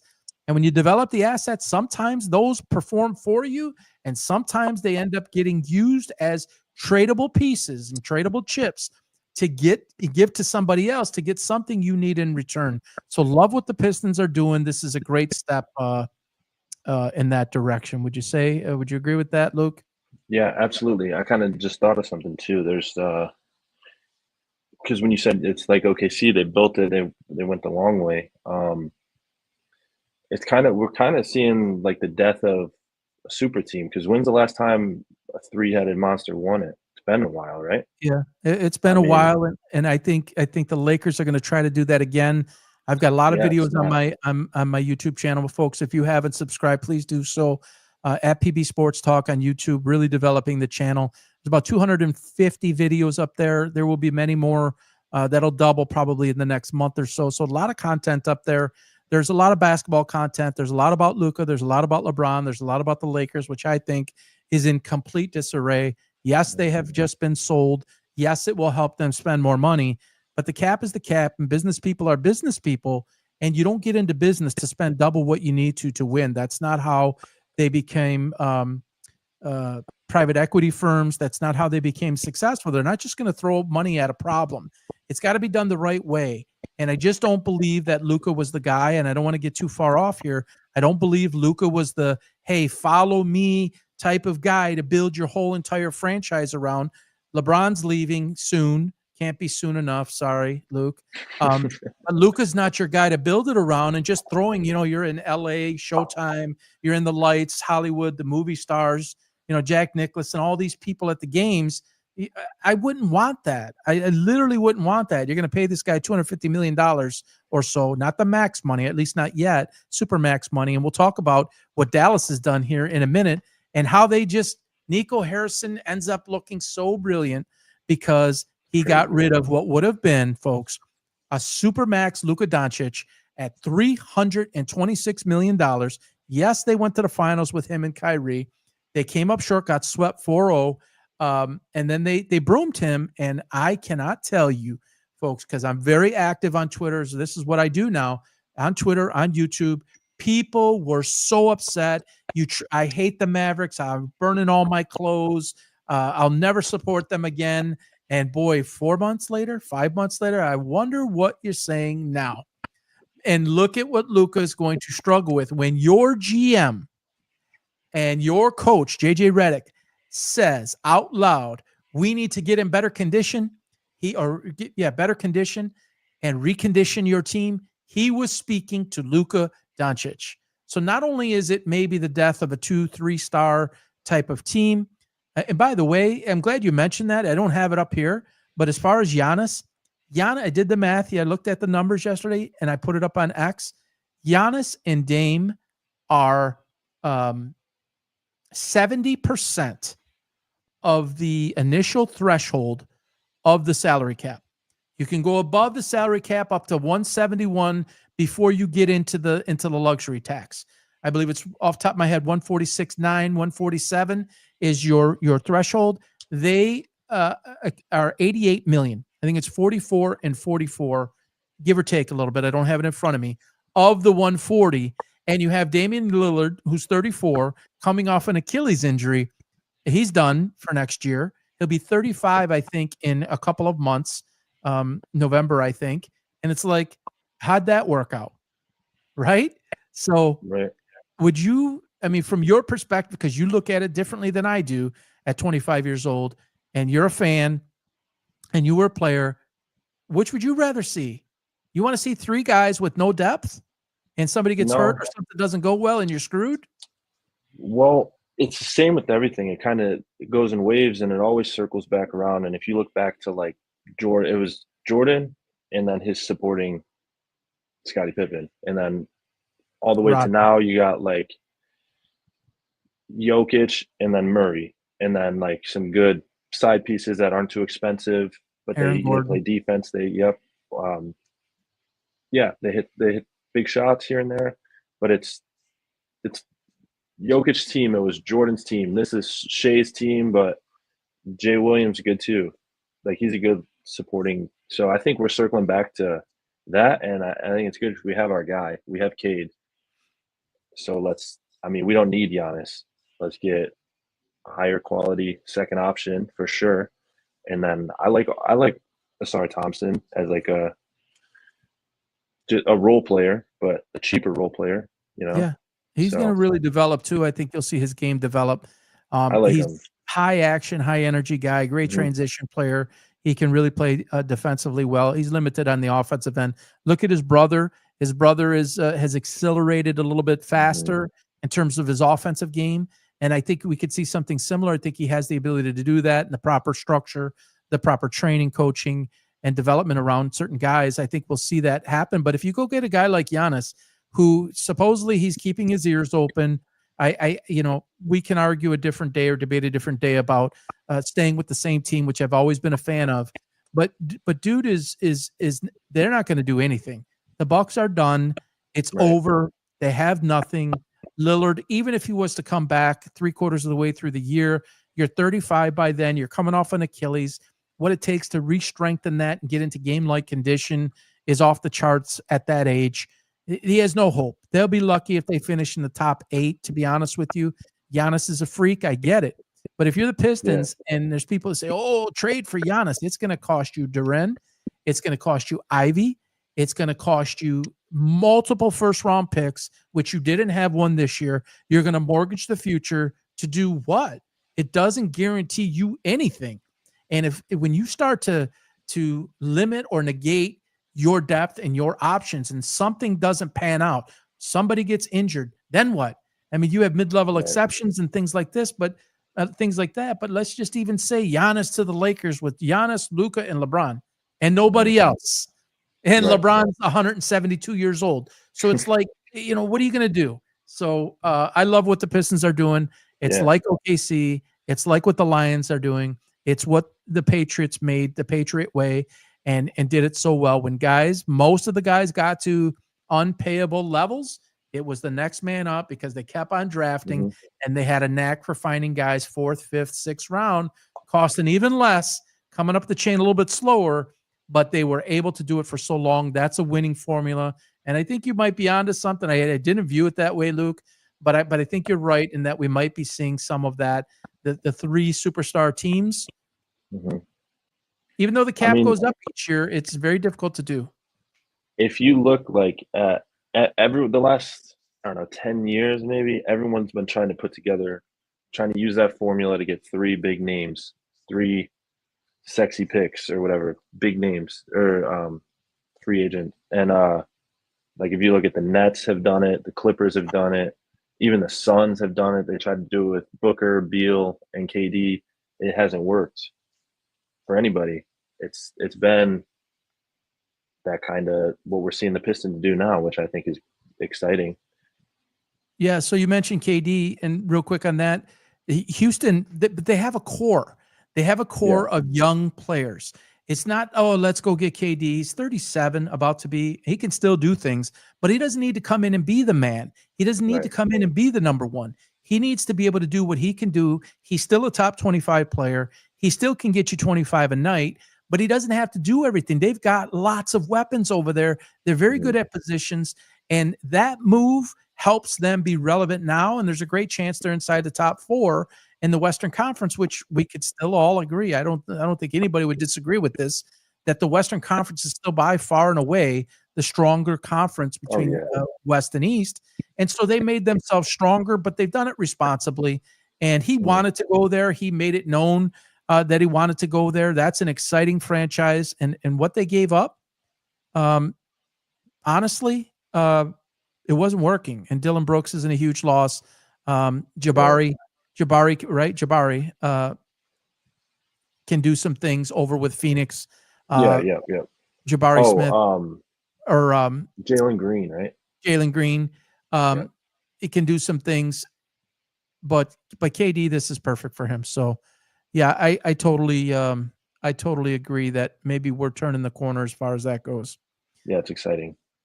All right, so about time. Yeah, Luke's been. This is his guy, and I'm with him on this. Is the new Oh number yeah. one overall draft pick of the Dallas Mavericks. Upper left-hand corner there, you see Nico and Jason Kidd, and boy, how the Knicks feeling. Knicks thought they would fire Tom Thibodeau, and they went after Jason Kidd. Yeah, number one, they didn't give you permission to talk to the guy. Number two, they ended up with the number one pick. You think Jason Kidd wants to go anywhere? No. Right. No. He ain't going nowhere. People said, oh, they're still trying back channels. They're still trying to talk to him. You think he's leaving this situation? He's not. He's not leaving this situation. So let me get my thoughts out here real quick. And we have a Jason Kidd video that might surprise some of you if you haven't seen it. You see my quote there on the screen. We might be looking at the most complete basketball player at 18 to enter the NBA that we've ever seen. And there's been Kobe. There was Kevin Garnett. There were other guys that came out of, directly out of high school. Obviously, Cooper has 1 year at Duke, folks, but he's still 18 years old. This is crazy. And his game is such, in my opinion, through a former coach's lens, it's going to get better, right? And I always have to qualify this and say, barring any catastrophic injury, he has short-range game, mid-range game, long-range game. He can play in transition. He can go down on the block. He can defend on the ball and off the ball. He has a motor. He has an intensity and tenacity level about him. He wants to be great. And Luke can tell you that his brother quoted this same thing, but his mother, they asked him at the draft, what's the most influential or the most important thing your mom told you over the years? And he said, the best advice my mom ever gave me was, if you're the best player in a gym, find a different one. And I don't think we're going to see this kid come in and settle. I'm the number one draft pick. I have all this money. I have all this fame. I'm the man. I think he's built a certain kind of way where this might be the next Michael Jordan, Kobe. Sorry, Luke, I don't put LeBron in that category. You might see this guy become that. He's more complete. Honestly, this is crazy. He's not the high flyer. And I'm a huge Michael Jordan guy. He's my GOAT. I don't know if anything will ever change that as long as I live. But Michael Jordan had deficiencies when he came out of college. And it's not to say that this is the perfect guy, but he's the most well-rounded guy. Kobe would tell you that he was immature and that he wasn't ready for the NBA game and that he couldn't handle the body and the physicality in the very beginning. And he knew very quickly what he had to do to become that, and he did. And even in his memory, he's probably more popular now than he ever was. And he became the complete player, and it's Jordan 1, it's Kobe 2, in my opinion. But we're now looking at somebody who can't, even Kevin Garnett, when he came out, he had certain limitations to his game. He was very, very skinny. He was very lanky. This kid's coming out like almost a fully developed body. It's an NBA. Would you agree? It's basically an 100%. NBA body at 18 years old. You don't see that. And the speed, the athleticism, and everything to go with it, power game, transition game, the mental part, the confidence, the tenacity, the competitive nature. You see a couple of the pictures there. One is look at how high he's elevated in the air. Look at his release on the jump shot below that. Bottom left-hand corner, putting the ball on the floor with his left hand. I mean, come on. I mean, I actually have the chills right now because it's kind of, if you went in a lab and you wanted to put all your beakers together and come up with the best type of product, the most well-rounded, I think Dallas got him. And I'll never stop believing this. I believe, and then I'll turn it over to you, Luke. I believe that the Dallas Mavericks did not want Luka on their team. I feel like they felt he was undisciplined, that he was lazy, that he wasn't a number one guy. He could be a number one scorer, but being a number one guy, there's number ones and there's number twos, number threes in sports and in business and life. He wasn't that guy. They knew it. He was lazy, undisciplined, and they couldn't build around him. And why give somebody the supermax money? And they wanted to trade him. And it's just so ironic that they traded him to only made him available to the Lakers. Now, why would you do that when it's Anthony Davis, kind of 32 years old, injury prone, on the downside of his career? And Max Christie, why would you do that? I believe that there was something done behind the scenes that we need to get another star in ability, one dimensional, I believe, but get a star, get him to LA. And in exchange for that, if you deal only with LA, we'll get you the number 1 pick. And there's all the videos out there that say that these picks are in a vault and there's no way to do it. Come on. It's happened in the past. It happened with LeBron. The percentage chance was so minimal that they would get it. They got it. We'll get you Cooper Flag. And now here you go, Mavericks. Thank you for doing what you did. Take it away, Luke. Yeah, I agree. I think there's definitely some stuff behind the scenes. Even LeBron says that about him getting drafted to Cleveland. But yeah, everything you just talked about, I'm a huge fan of this kid. He's you're right. You can't say perfect, but I haven't seen anything like him in my lifetime. I'm a big Duke fan. That's my school. So when he signed or committed, I got the notifications or whatever, number 1 prospect. So I started following him in high school, and he was ready for the NBA out of high school. He progressed a little bit at Duke, but yeah, he's been there. He's got the body, like you said. There's that clip.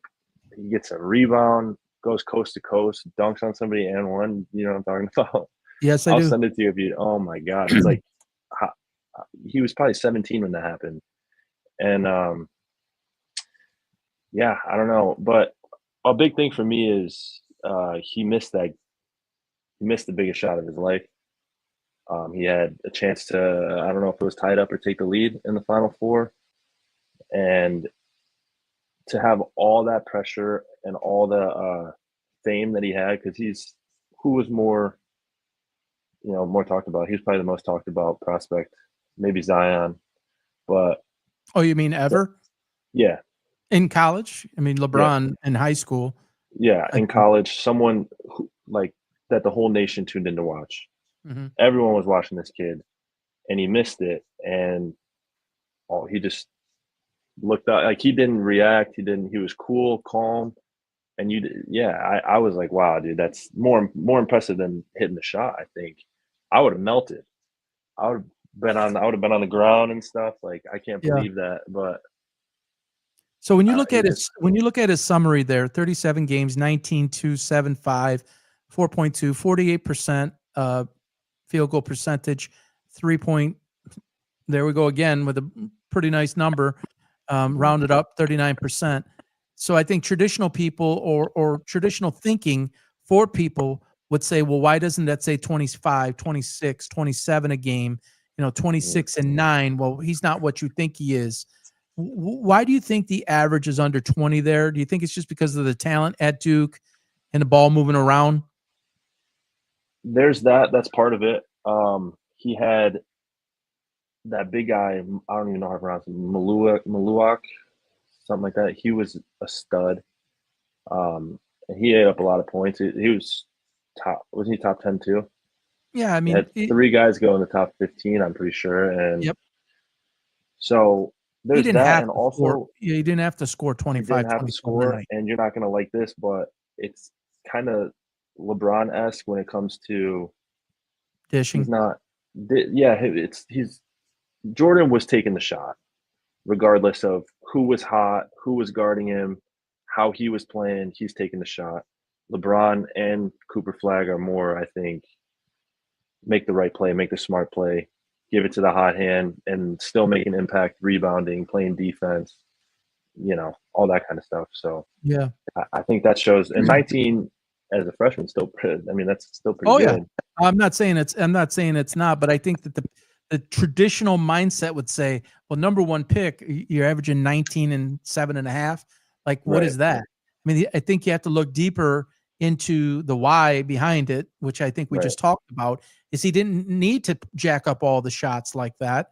They have a diverse team. If he was playing for a smaller school and he was the only guy, he might have been the best on his team at Duke in his 1 year, but he wasn't the only guy. The guy, but not the only guy. If he's at like a North Florida or something like that, you don't think this guy could score 27, 28 a game? He can. Yeah, Without you can see it in the tournament they blew a lot of people out too. They had a lot of double-digit wins where he was out in the second half or whatever, or just not looking to score as much. Right. But when it did come down to it in the tournament, I think he showed up big time, Yeah. No and like, question. he did miss the shot, but he showed up. You know, I enjoyed watching it. I think the sky's the limit for him. You know, LeBron said something, and he had to say it because he's always got to say something to justify something. He says that, you know, Cooper is coming into a situation Yeah, I saw unlike that. myself where Uh-huh. he doesn't have to be the man, whereas I did have to be the man. You know, he just can't help himself. But it is true in that It's true. he doesn't. But let's make no mistake about it. I'm going to show you the Jason Kidd video here in a moment, Mhm. folks, viewers, listeners, as to what he says. Make no mistake. You're the number one pick overall. You're one of the most highly touted people ever out of college. You're the national player of the year. You're the first round draft pick. There's a lot of people that are already calling him the savior. Everybody talks about it, including myself, and it's a little bit different. But in terms of Caitlin Clark to the WNBA, a failing league, 27, 28 years in existence, never turned a profit, not 1 year. Majority of the teams owned by the NBA. Caitlin Clark comes in. She's viewed as the savior. The amount of pressure on that girl, on that lady, is so enormous. Every move she makes. And I put something out. You can check it out, a video on YouTube, and check out my X account at PB Sports Talks, where I talk about specifically one of the most impressive things to me about Caitlin Clark is not just what she does on the court, it's what she does off the court. Imagine she's already had a documented stalker that went to jail. She can't go anywhere. Now she signed up for this. She has a great life. She's rich. She can help people. She's doing what she loves. It's all of those things. But then there's the whole 8 or 10 bullets that I put up, bullet points that I put up there about what fandom and stardom, how it changes their life. You're under the microscope. You never have another day of privacy. You never, ever can be alone ever again. You need security with you all the time. You can't go to a show without just mass chaos. This is what Cooper Flagg has to carry with him. Let's not mince words either here. I don't give a shit what color a person is, black, white, green, yellow, Asian. It does not matter to me, honestly. I don't judge it off of anything that way. But the truth is, he will be judged off of his color. There will be a portion of the public that determines and compares him to the greatest ever. When people talk the greatest ever, I mean, I have Larry Bird. I think it's at number 5 in my top 15. It's 5 or 6.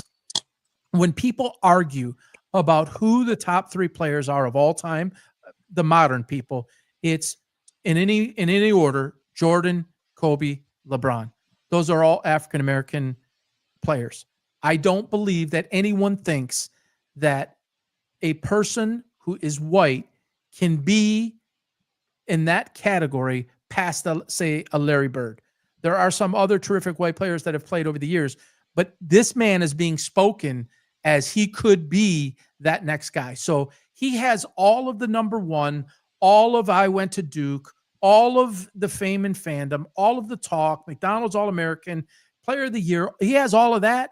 Then he has that component that he's going to carry with him. Whether he likes it or not, it's going to follow him all day, every day. The league, I believe, is made up of 75% black players. He's going to be one of 25% that is not, and he's going to be treated as one that is supposed to be the best eventually, and maybe one of the greatest of all time. So what this man has on his shoulders, and the fact that he can, by the way, and Jason Kidd here in a moment is going to talk about this. This kid can play every position.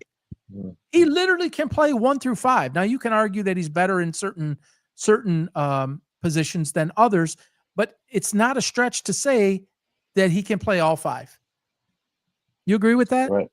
Yeah, I agree totally. He can't play all 5. And there's 2 things I wanted to add to what you just said, but with what you were talking about Caitlin Clark, just to go back a little bit, but she's kind of the first too. Like, And someone with that stardom that you're saying Cooper Flag's gonna have to go through that.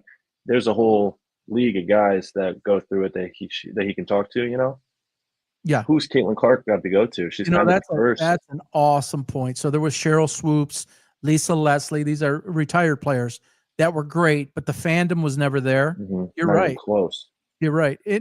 Current or past, like Cheryl Right. Swoops, great player, Hall of Famer. Lisa Leslie. Sure. Some of the others, Diana Taurasi, who's near the end here, phenomenal. But you're right.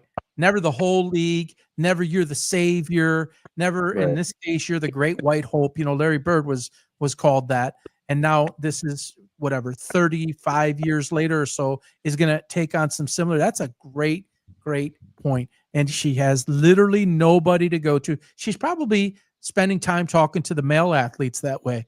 How do I go? How do I do this? How do I go through this? There's somebody. Right, and it's a whole different kind of thing. Like it's a different type of attention. There's different components to it when you're a female. So, and it seems like everybody inside the WNBA's players are jealous or they don't like her or the cheap shot her. Who has had that before? No one wants to help her. Yeah, I got And plenty. on I top got of plenty that, of videos out there about that. on top of all that, she's handling it flawlessly. I think she's killing it in the media, and like she's the first to go through it, and she's doing really well. So I shout out to whoever is her mentor or Yeah. something, because she's doing a great job with. I have a reel out there that says I'm very impressed about what she does on the court, but I might be more impressed as to what she's doing off the court. We only see part of it. We don't know the full behind the scenes. But that type of stardom, folks, I've never had it, so I can't say it. But to study it and research it and learn and watch other people do it, last night she's not playing. She's on the bench. There's 4 gals that are in like the second row. These are not players. These are fans. And one girl has a white T-shirt on and had it custom made, and it says, "Who the hell is Caitlin Clark anyways?" And this is obviously designed to bring attention. It's going to be this create a real moment, TikTok, this and that. And it's literally, I'd say about 10 to 15 feet from her. Very close. It's an earshot. She can hear everything that they're saying. And they're at an angle where she's talking, Caitlin's talking to somebody. I don't know if it was a coach or what, but her peripheral vision can see these people. Like, I don't even know how I would react. And I get called names every day, all day, that you can't even believe on social media. But this is 10 feet away, and she's hearing it, and other players are saying it. You could see the one gal say, "I don't give a fuck." And they're happy about it, knocking her around like a pinball. I mean, what she's going through is crazy. And honestly, it's like Johnny Manziel did it. I'm not saying that he talks or acts like Johnny Manziel. I think Shedeur Sanders is going to see it. When you go act like you're the band, you're going to put an additional bullseye in your back. I don't think Cooper's going to do that. I don't think he has the personality like that. But by nature, you're number one. Oh, you're the number one pick. Well, I've been around the league 5 years. I'm going to show you what it's like. And he's going to get their best shot every game. It's freaking hard. Really, really hard. And I don't think people who either didn't coach it or didn't play it and were at a high level at wherever it is they played totally understand it. Yeah, I agree 100%. But that's what makes great players even greater is that you get everybody's best shot right out of the gate, and you get used to it. You level up pretty quick. Yeah.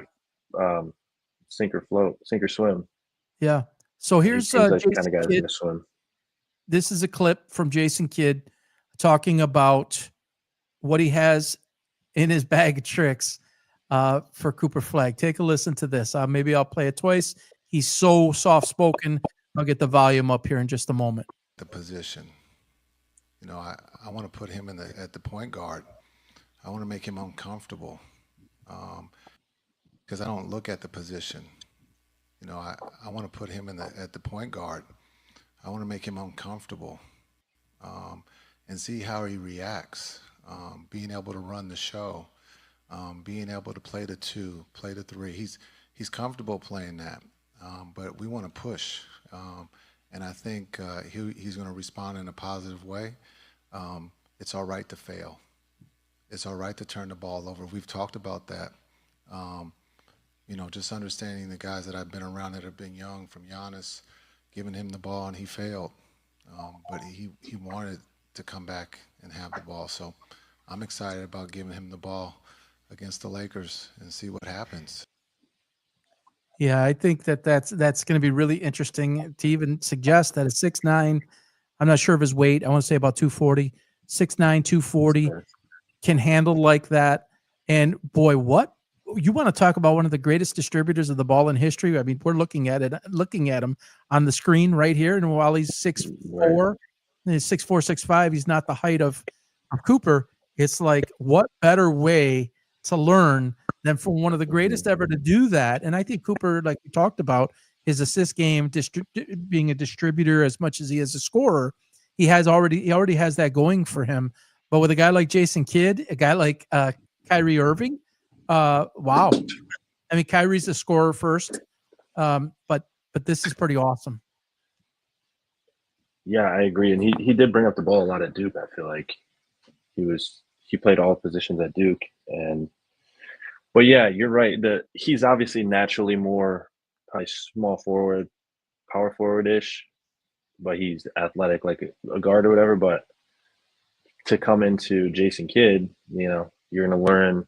You can learn all there is to know about being a point guard pretty quick. Yeah, and Kyrie too. Kyrie's been there, done that too.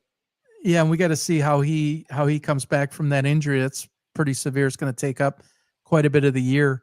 Obviously, if he comes back healthy, you wouldn't have any reason to put, unless it's a certain matchup scenario, to put Cooper at the 1. You're going to put Kyrie at the 1. You're going to move him over to the 3 or 4 for sure. They have got a nice roster. They're athletic. They can get up and down. They can play big. I think they can play any type of ball. They can pick your poison. It's a lot like the Lions in football. They can run the ball, smash mouth it down your throat. Mm-hmm. They can play aggressive defensively. They can play, coverage game. They can play action. They can just do, it doesn't matter the elements. It doesn't matter the environment. It doesn't matter the opponent. It doesn't matter the strength or weakness to the other team. They can adapt and dictate. And I think that the Mavericks are going to be able to dictate a lot and get what they want against teams because they're versatile. Yeah. They're big too. Who's their other who would be the 4? Well, you got Gafford, who's really developed, and they just they re-upped him. Good. And obviously AD, and then you've got other pieces around the team, like obviously Clay and PJ Washington, Max. PJ, that's what I was thinking. PJ Washington, he could be good. I like him. Yeah, he's another 6'5" guy, and Max Christie's a nice little slasher, a great bench guy. He's a good guy to have, 7'8", coming off the bench. They've got depth there. Jason Kidd he's never he's been fired a couple of times. Coaches are hired to be fired, but what the guy's got the right attitude. He's got the right approach, the right communication style too for this team. He's got veterans who are superstars who have won championships, Kyrie and Anthony Davis. And now you've got a blend of younger guys who need to get there. What's that? And Clay too. Sorry. And Clay. So you got a blend of guys that have won it all. You got a blend of guys that are young. And now you have arguably one of the greatest talents ever to come out of college. And you're going to inject him into that. And that part, I will agree with LeBron. So you have variety, right? You have a seasoned coach. You have a team that competed, even though they lost Luka and everything went haywire. They were competing for that 9th spot, 10th spot, or 8th spot, in the 9th and 10th game. And so they're not completely depleted of talent. So he's walking into a solid head coach with a team that's pretty solid all the way around, that has veteran components, championship components. And I think Nico Harrison is crazy underrated, but different topic for a different day. It's going to be exciting to watch this team.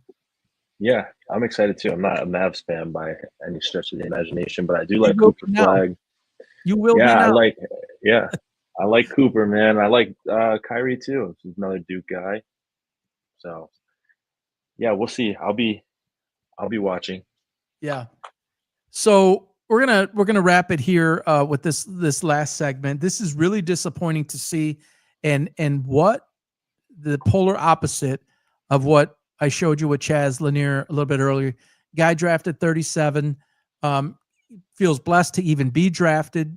37 is you're not the top guys like these two guys in the top 8 or whatever. You see two Colin Murray Boyles with his girlfriend there. Looks like her cat died.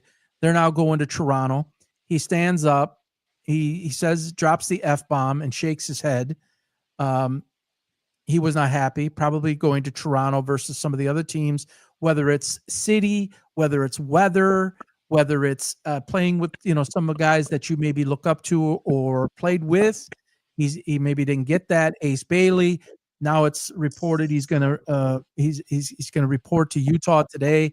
I got to be honest, Danny Ainge, who's a brilliant general manager, I'm a little surprised he did this, especially playing, for the Celtics back when it was all about team. Ace Bailey appears to be all about himself, and quite frankly, Ace Bailey and Dylan Harper, I'm still trying to figure out, because I can't. How did that team go 2 top 5 picks, go 15 and 17, not even make the tournament, get invited to go to the NIT, but reject it because it's too good for them? And these two guys led your team. Now, who's responsible for that? Is that coaching? Is that nobody else on the roster? Is it that these two guys are maybe just not as good as everybody thinks? I'll go out on a limb and I'll say this before I turn it over to you, Luke. I don't think Ace Bailey is as good as everybody makes him out to be. And I think he believes he's better than he is. And I think that's what we saw here. And people say there's nothing to do in Utah.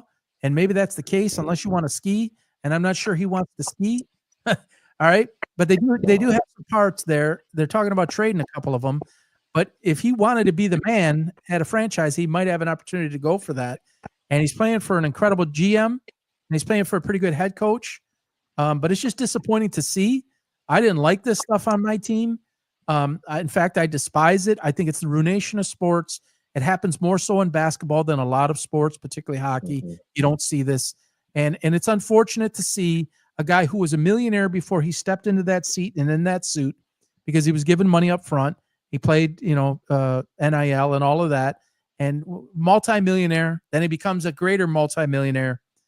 Supposedly this is all he ever did, all he wants to do, and looks like he's as disappointed as he can possibly be. And that's really unfortunate. It sends a terrible message to our youth. I don't like it. People say, oh, after this moment, it was just a moment, and then he was all smiles. Well, you really can't take away the moment. And I don't think you can take away that moment from a young person who maybe is never going to end up in his spot. But when you don't get what you want, it doesn't mean you stop. Luke? I agree. And I think the right word you used is entitlement. And like you were saying, you don't see it in other sports, I feel like. And that might be why the NBA, the numbers are down and stuff. But obviously baseball, the draft system is weird. So I don't even know about that. But football, I feel like everyone seems to be, blessed. They attitude of gratitude no matter where they go. Even if they're going to the Browns in the 3rd round, they're happy, And then NBA players seem to think they can pick and choose where they go and say, I don't want to go to this place, or just, I don't know. I don't know where that comes from, especially from somebody that like Ace Bailey that, like you said, didn't even make it to the tournament. That's supposed to be heavy. Like leading your team and making a run in the tournament and putting up numbers and doing all that is supposed to be heavy in the draft. So not even making the tournament and still going top 5 and you're going to be upset. I don't know where that even comes from. I couldn't imagine. Well, I think it comes, if I'm being honest, I think it comes from the household. And I think it comes from the direction and the guidance. And I want you to look it up later. I want you to look at his agent. The guy who took over or who is advising him and as an agent, it's not AI generated. He's in his car and he's moving his head like this, and he's got all the jewels on, and he's got the watch. You have to see this. This is the guy who was acting as his agent, and he is not certified by the NBA to even be able to do that. So you can look there if you're wondering. I don't know about Colin Murray Boyles, what the whole story is there and why, but I do think it comes from the lack of guidance and leadership in the home. And then you're thrusted with millions of dollars. You feel like you're entitled. You're the king on campus, even if you only spent a year there. you're the man. We talked about that earlier. But if you go to Right. school and you're on the you know, the court or the field or the whatever it is, and you're the man, and there's nothing at home that's going to level you out, and the people who you surround yourself with constantly tell you and give you everything it is you want, and then the NBA didn't give you what you wanted, and you ended up in Utah, and you wanted to be someplace else, and you can't have that. I think that this is the Yeah. response, the typical response that's generated when you have background like that. Yeah, that makes sense. I have a question for you though. Yeah. On the other end of things, if you're a GM and you're drafting, and I know where this is. say a player like this says that he only wants to play for 3 franchises and you're one of them. Personally, I would probably say no, right? Like, who are If you? you were the Even GM? even if you are one of the 3 teams that this kid names, that's still a big turnoff that you think you can play your, that's not what you want to even if you are one of the teams. Well, Now he did. for him, He did actually do that. right? That's what I'm He saying. named who he was going to work out for and who he wasn't going to work out for. Yeah, So you're asking me what I would do if I was the GM? yeah. Of the team that he was interested in, like, you're supposed to feel special that he's interested in you. No, So if I'm the GM, so what you saw in the NFL with Shedeur Sanders and the way he acted, to me, Mhm. particularly as a quarterback, is a whole nother. Right. That's one of 32, and I've talked about that ad nauseum. If I'm the GM, I steer clear of him completely. I don't care what his talent level is. Because what you are seeing is somebody that wants to dictate what it is that they want. It is showing his character or lack thereof, and credibility or lack thereof, and that if I don't get what I want, I'm going to be a problem. And if I don't get what I want, I'm going to hold out. I'm not going to report is what it ended up being. Now it is understood that he's going to go report today, whether he's willingly doing it or not. Danny Ainge, Brian Windhorst came out and said Danny Ainge will not budge. He's not changing his stance. This kid better learn real fast who Danny Ainge is, and he's not having it in any other way. And you are a member of our team, and you're going to report. I said I was surprised about Danny Ainge. I don't take this guy. That the problems are already there because he's telling you who he's going to work out for and who he's not going to work out for. To me, not much more needs to be said. There's plenty of talented guys that were drafted after him that I would do that. Yeah, so 100%. The moment something happens where he doesn't get the last shot, or a certain scheme is not developed to work around him, or he doesn't get the position he wants, or the playing time he wants, or whatever the case may be, he doesn't get what he wants, this is going to rear its ugly head again. He's obviously been surrounded by not the greatest, maybe some, but not all. Again, I encourage everybody, go look at the clip of his agent. Last name is Cooper, I believe.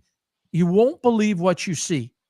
And it will kind of tell you what you're dealing with. So if I'm the GM, if I'm the owner, I do the same thing that the NFL did. I don't care. And look at Shedeur Sanders already.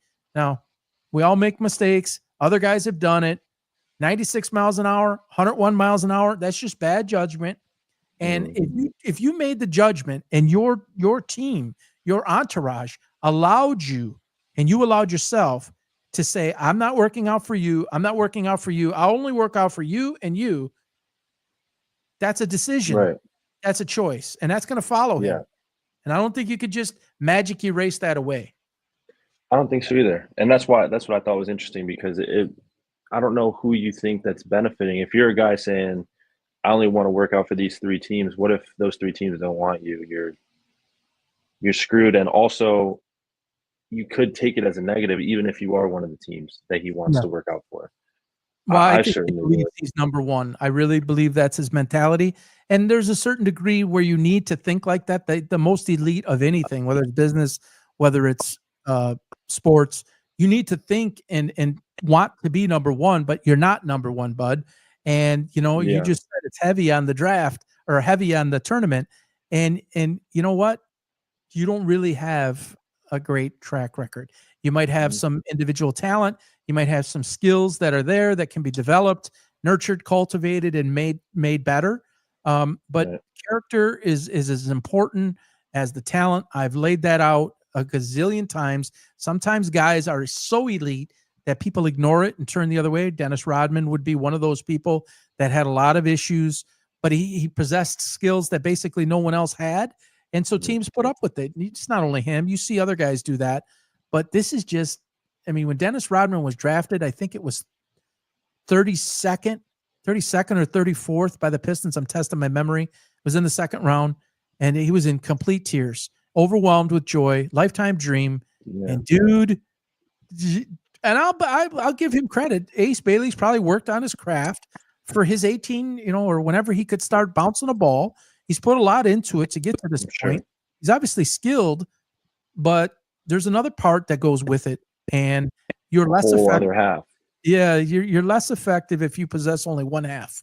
It's the same Right. thing like me. I didn't have all the athletic skill. I had the mentality, the acumen, the teamwork, the leadership. I was a captain. It was all of those things. And I possessed one very, very good skill. And I used the one skill, which was the mental part, to help make up for the lack of the other part. He could go in and be talented, but when things get hard and these guys beat him around, and there's another guy super, super skinny, and they better get some weight on him. It's a whole new league. Yeah. It's physical, and they will break him down. And you got to have the mental wherewithal and toughness to be able to withstand that and then overcome it and grow through it. Yeah, I agree. And if you can't be happy on your draft night, I don't know what's going to make you happy. Well, he already has millions. Michael Jordan says it. Charles Barkley says it. A lot of guys have said it. The older guys have said we had to earn it. It wasn't given to us. Shoe Right. contracts and all that stuff. We talked about it the last show.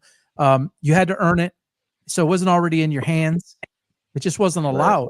Now you have all the jewels. You have all the money. He already had it a year ago. He already had it probably coming out of high school or in high school. He probably had it. And it's like, it's a different mentality now. It's a different environment, different society. And I guess if you never had it and you finally got it and you could take care of your family on draft night, you're probably going to feel a little bit different than if you already have it and you already have taken care of your family. And now, because you have all that money, you're going to bitch about going to Utah or Toronto. Yeah. That's the definition of entitlement, pretty much. Yeah. You feel entitled But it because is. you already have it, but All right, Luke, no. that's a wrap. Thanks again for joining us. Yeah. Everybody who's watched this, thank you. Actually, the eyeballs are increasing here as we sign off. Many thousands will see this in clips after the fact.